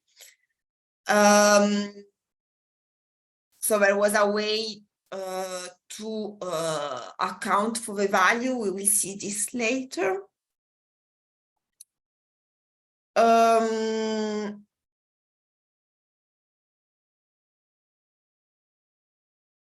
So the assumption is that beings can never communicate among themselves except as trafficable objects. So according to Fourier, it was possible to express the phantasm, in some way, the fantasy, the instinct, so to find the right partner to express it. But according to Sade, communication is not possible because the phantasm is not exchangeable, cannot be exchanged. So the only way to make it rational, to make it intelligible, is to put a price on it. So to sell and buy.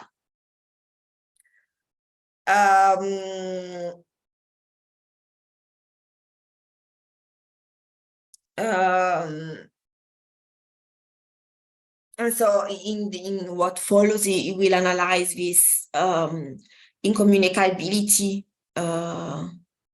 in the manufacturing world. So I think we can stop here. So you can just ask questions or just share your comments or whatever. I mean, it's a bit strange as a text. Also, we are just at the beginning, and it's a really complex argument unfolding and unfolding. So I stop my sharing.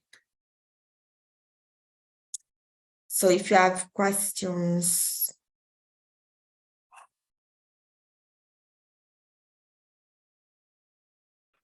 Yes. Yeah, I think that, yeah, more than, I mean, there's like a lot of unpacking to do with this text. More than a question, I had like I was wondering about the sterile notion that it appears at the beginning.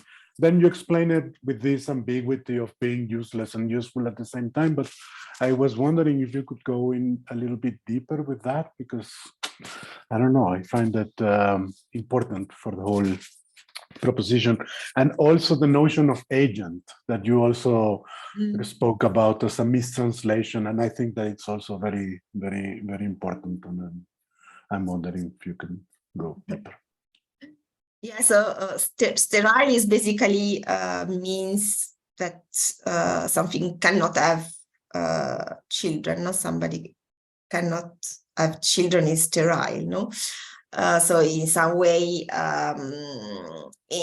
artworks are sterile. So it's the product of a passion, of an instinct, of which is not functional to the reproduction of a species, but the only function is a voluptuous emotion, is a sort of enjoyment, no? So it can be considered as derived from the perspective of industrial society, meaning that it's not productive, it's unproductive.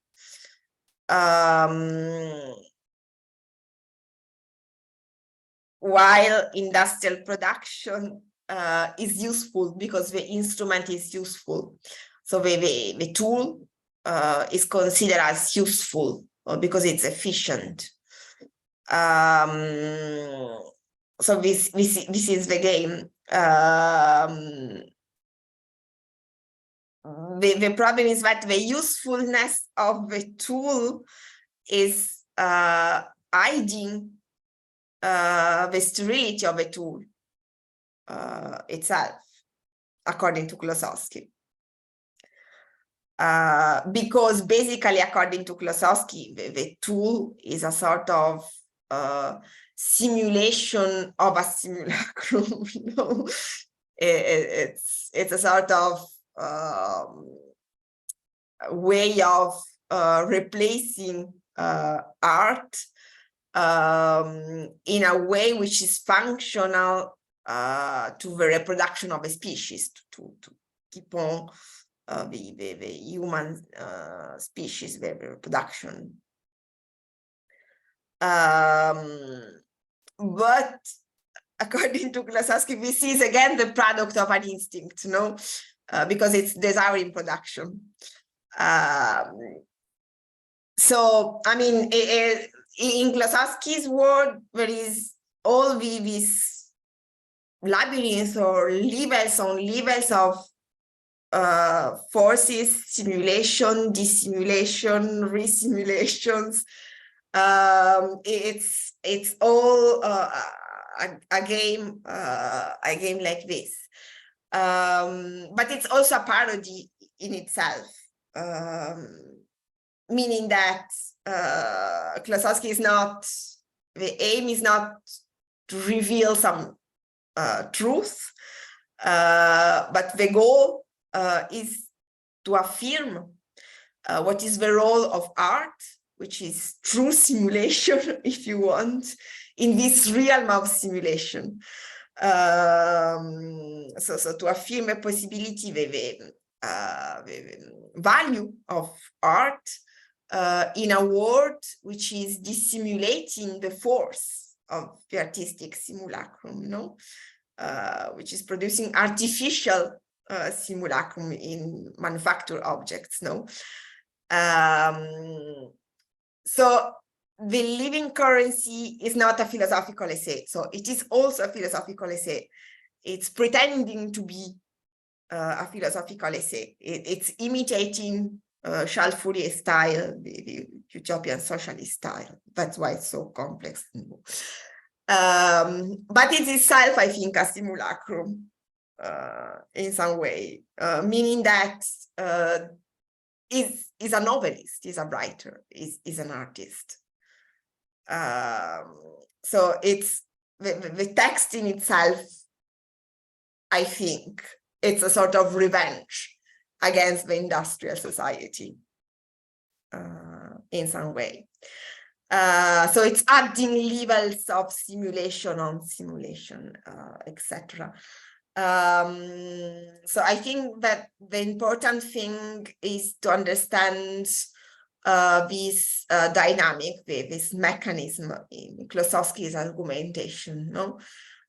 Which is to unveil the dissimulation in order to show that behind all the kinds of negation of this impulsive production, in this productivity of voluptuous production, the only economy is an economy of pleasure, of desire. So this is, I think, the basic mechanism. Then it's really complex, but it's also part of the charm of the text, you know. Yes, then for the agent, I think it's just the worst possible translation of suppo, because agent is like acting, but there is no action which is involved in Klossowski's view. The suppo is just this composite of forces, and usually there is a suppo when one force is imposing on the others. Other questions? I just wanted, I'm sorry to have interrupted your No, don't worry about it. It was okay. I just wanted to ask, because my understanding of the classical perversions is that the dissolution of the subject in both masochism and sadism is precisely so that the subject can continue functioning in the world. And I always thought that it was an interface between the reality and the inner life to like find some way of being continuous, but that the ultimately the dissolution of the subject is in service of participating in a larger structure, or the structure of everyday life. So I just wonder about that. Yeah, so according to Klossowski, the only guarantee of this preservation of the subject in perversion, but Sadian perversion, is money. So the function of money in this universal prostitution is to guarantee the unity of the subject. So to avoid the dissolution of the subject. So money has this role. Because it's the instrument for selling and buying bodies. But in order to selling and buying bodies, one has to be the owner of the body. Right, to quantify it. To quantify. Yeah, exactly. To quantify the value of a body and the ownership, etc. But this is a specific kind of view because he wants just to make a point, so to show that industrial society is not different from Sadian perversion. Yeah. But it's kind of the same. There is a continuity between Sadian universal prostitution and institution in capitalism. Because the unity of the body is kept, is guaranteed only by money, which is the equivalent of any fantasy, of any phantasm, of any object. But we will see this next time. Then, of course, there are other interpretations of perversion and etc. And here Klossowski is not taking the point of view of a psychoanalyst, or it's not. It's just want to make an argument, no? So it's taking pieces here and there to construct an argument, which is in itself a sort of parody of Utopia and the Sadian anti-Utopia, but it's also a way of laughing of capitalism itself. So at the end of his essay on Nietzsche, he says the important thing of Nietzsche is that it's not that it is revealing some truth, but it's laughing at the word of norms, at the word of judgment, no? So like at the beginning, you have this comparison between the orbital bomb and the Callipygian Venus, saying, okay, the Callipygian Venus is the laughing face of a bomb. So Klossowski is kind of doing the same, is disamorphing by laughing. So saying, okay, capitalism is but the Sadian anti-Utopia, is the realization of a Sadian anti-Utopia, but is doing this with a simulacrum. So the idea is not to provide a scientific explication of the mind, of the unconscious, but it's another, even though it pretends to do this in some way, no, but it's part of a game, the play of simulacrum. Okay, sorry. Other questions? Yeah, I have a question. In the text on Sade and Fourier, Klossowski writes that the existence of traditional pornography contradicts the hypothesis of universal prostitution. And I'm curious, why is this the case? Isn't the existence of traditional pornography is a literal example of selling bodies? Yeah, actually, I've been wondering about it a lot, and I don't really have an answer for that. It's something, one of the things that I didn't understand very well.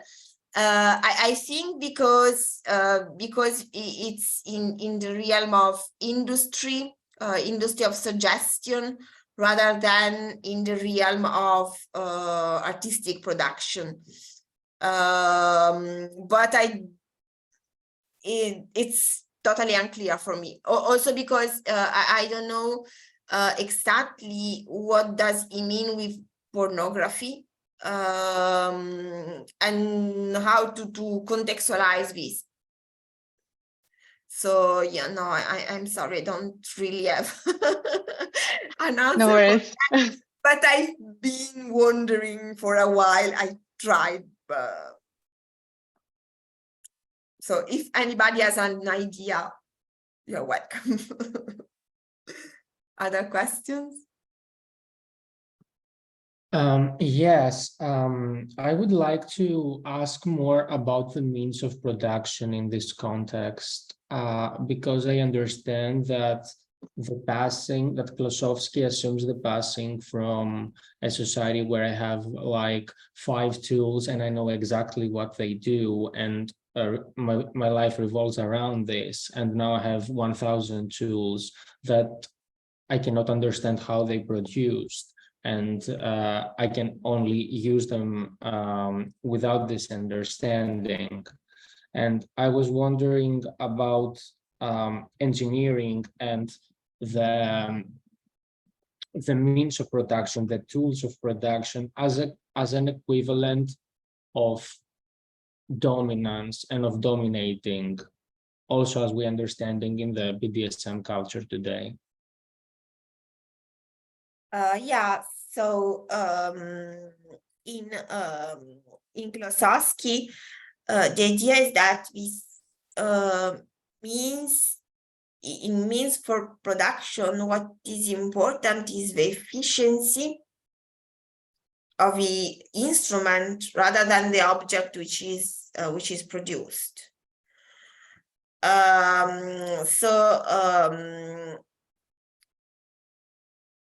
There is a sort of idea that the instrument is perfect for producing an object, but a very specific object. So in order to pursue this efficiency, we need to multiply the tools because any tool can create just a specific object and only that one, because there is it's specific. But doing this is responding to the idea that the subject is a multiplicity of needs. So rather than being a multiplicity of desires, of impulses, of instincts, is reduced to a multiplicity of needs. So we need to have more tools, more specific tools for satisfying all these needs. And this is a way in which the voluptuous emotions is deferred, or in some way there is the idea that we need to increase production because needs are increasing in some way, or we are inventing new needs, if you want, and we find the objects that correspond to the needs that we create. But it's a way of turning voluptuous emotion into a factor of production, because transforming voluptuous emotions in needs, we have to develop the tools in order to produce the specific objects which correspond to the need. And anytime there is a sort of new impulse or new force, is transformed into a new need for a new object and for a new tool, which is specific for that object. So it's kind of the subject, or it's expropriated from its own capacity of expressing its own inner impulses or forces. Because it's always the tools which produces the object and not the individual forces. So the individual forces can be expressed only as a need, and this need is satisfied by an object, but it's not the subject who is feeling this impulse, this instinct, who can produce the object, like the artist. Not like the artist, for example, feel the instinct, the force, this impulse, and produce the simulacrum for this. But in the world of industrial production, we have tools producing objects, and this production is not directly related to inner impulses, but the pretext is to satisfy needs. So I can express a need, not an impulse, because if I express an impulse, I'm no more a subject. So I am pervert. If I express a need, there is an instrument which produces the right object for me. But the circuit is kind of broken. And this is the way in which voluptuous emotions are object or commercial object, commodities. I don't know if I answered the question, but we will see more about this next week in the other part of the text. Okay.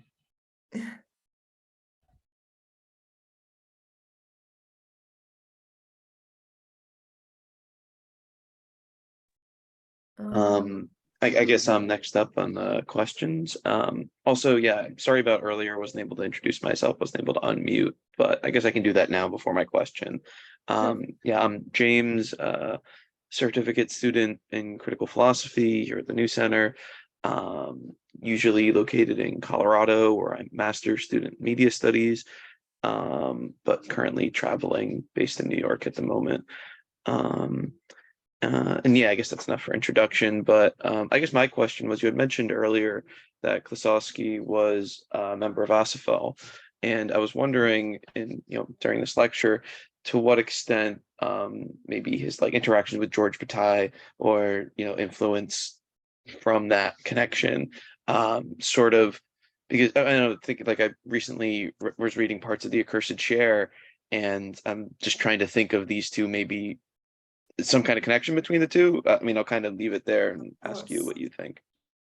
Yes, there is a big connection, but there is also divergence, meaning that we will see that it's later in the text. So Klossowski is considering this Bataille idea of the sun, which is given freely, to everybody, and so any production is just waste, it's wasting the solar energy, in some way. So there is no usefulness, And for Klossowski, the economy is not really a sun economy. So for Bataille, there is this sun economy of gratuitous energy, which is dispensed by the sun freely to everybody. So life is just enjoying this gratuitousness of sunlight, sun energy.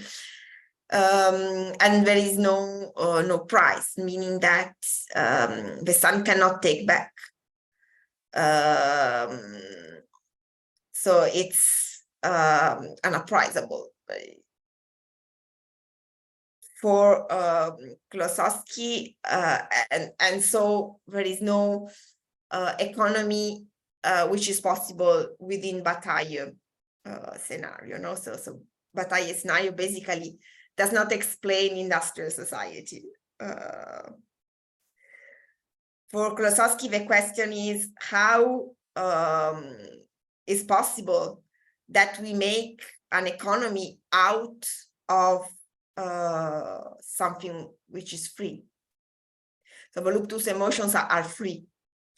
So the question for Bataille is, how do we transform something which is free in something which has an economic value?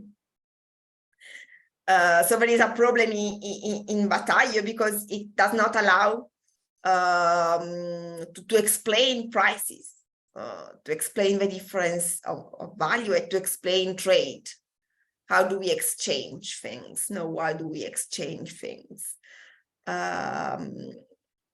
So it's later in the text, so we will explain this better next time. But for Klossowski, nothing is free, basically.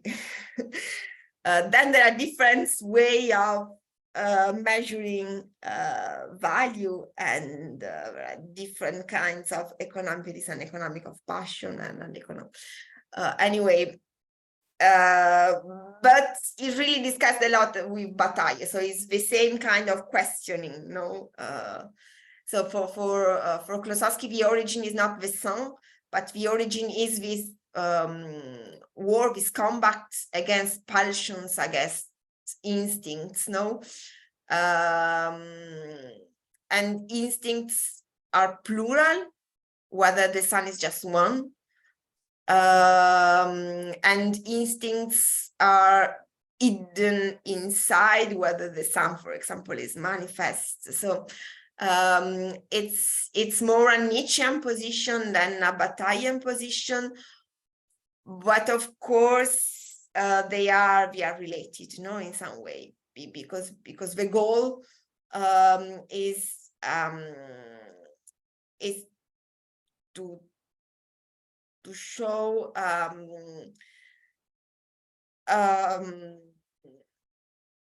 to think of an economy where there is only production, no? Like the production, productivity of desire, no? So it's the ground, for example, of desiring production or libidinal production. We are starting from an exhaustible source, and anything is a product of this kind of source, no?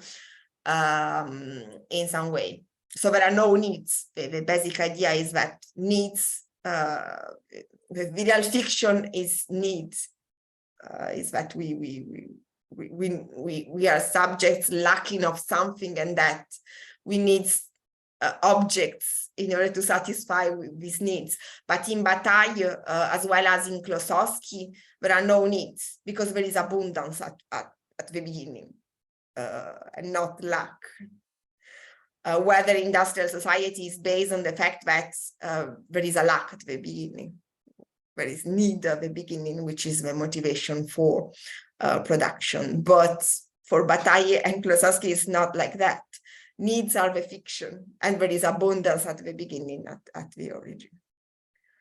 Then the source of this abundance is different. For Bataille is the sun, and for Klossowski is this a plurality of impulses in. Okay. Yeah, Thank it's you. Yeah, complex. that helped a lot. Thank you. Welcome.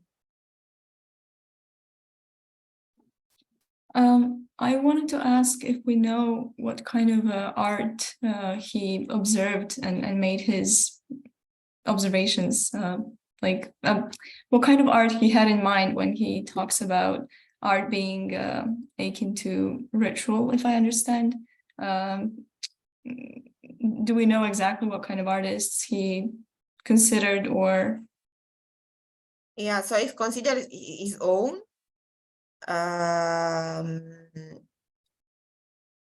meaning that is really thinking that his own art is the creation of simulacra for impulses, forces, or phantasm which are inhabiting him. The inspiration is Greek polytheism, so the statues in Greek and Roman tradition, which are statues of the gods, considering that any statue is a simulacrum, is an idol, which is expressing this plurality of forces, of impulses, which are represented by the gods. So any god is a force, an impulse, and the statue is a way of venerating this force to create the right simulacrum for that. So he's just considering his own artistic production in that light, and his own novels, his own production is always about this kind of perverted phantasm. So, for example, one of the most famous is this Roberto Knight, and this character, Roberta, is his own phantasm in some way, so his own fantasy. It's a woman. The novel is the laws of hospitality. So there is a man and a woman, and they are married, but they don't have sexual relationships because anytime there is a visitor in the house, the wife has to have sexual relation with a visitor. This is the law of hospitality, and the man is just watching them. And for Klossowski, this is his own fantasy. This is his own phantasm, his own. So he's reiterating this, but he's also creating the novel, which is the simulacrum for that, and also the drawings. So it's a way of explaining the mechanism of his own production. The justification is his interpretation of ancient art in the cult, which is also inspired by Walter Benjamin and of course by Nietzsche. So the idea of simulacrum in Nietzsche, when Nietzsche says that art worth more than truth, no? Because it's a way of enlarging the knowledge of the impulses which are composing us, no, rather than judging them and suppressing them in order to affirm just one force. In art, the idea is that we explore all this range of passions, no, and we provide the right simulacrum for that. So Klossowski is really trying to do a kind of Nietzschean art and expressing his own phantasm and creating simulacra for that. So it's not an art critic, it's just trying to explain how himself is working in some way. And there are beautifully interviews where he really explains that, and he really explains this kind of forces which are hunting him, no?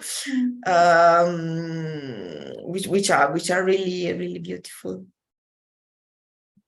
Okay, yes, because I was thinking maybe because he considers value as something deriving from labor, if I understand, like the labor theory of value. Maybe that's why he's so focused on art that is expressive, that kind of takes, I don't know if there's a connection or if we're going to unravel it later, but I just find it interesting in your presentation. Yes, thank you. Then, yeah, then there is an ambiguity also with labor, no? Meaning that labor shouldn't be just labor as it is in industrial production, because in that case, it's prostitution. It's not the solution of identity, but it's just taking money in order to sell the body, you know? Preserve identity and selling the body. So for him, of course, the labor is the source of value, but there are different kinds of labor, no? So the labor of the artist is a sort of value, but it's a labor meaning that the price to pay for creating the simulacrum is the dissolution of the self. So there is this kind of death drive in some way, you know, which is something that is pain, no? So and of course it's a labor, but it's kind of the opposite, no? Like the labor in industrial society is what we need in order to preserve ourselves. But for Klossowski is the contrary, because the real labor, like the artistic one, is not meant to preserve the integrity of a body, but to dissolve it. Mhm. So, no, yeah, I know, but that's complex. Mhm. That's why I'm going so slowly in the text. I hope it's not too annoying. I try to speed up next time. Now that you have the most important concepts.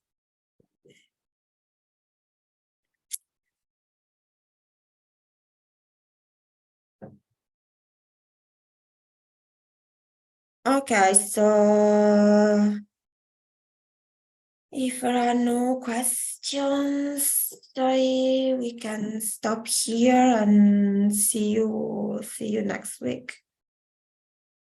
Thank you so much. I really appreciate it. Thank you. Thank you also for the question. It was important to enlighten points, and because we need clarification, so it's kind of infinite exegesis of the text.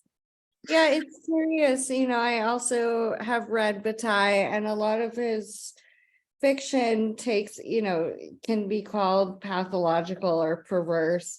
And I wonder what the role of extreme anger is in the creation of both Robert Sissoir and also Living Currency and a lot of Bataille's work. And in terms of the project of philosophy and the project as the project of being together, what the consequence of that anger and defining oneself and one's critique in direct relation to being inseparable from that which it critiques, what the consequences of that are.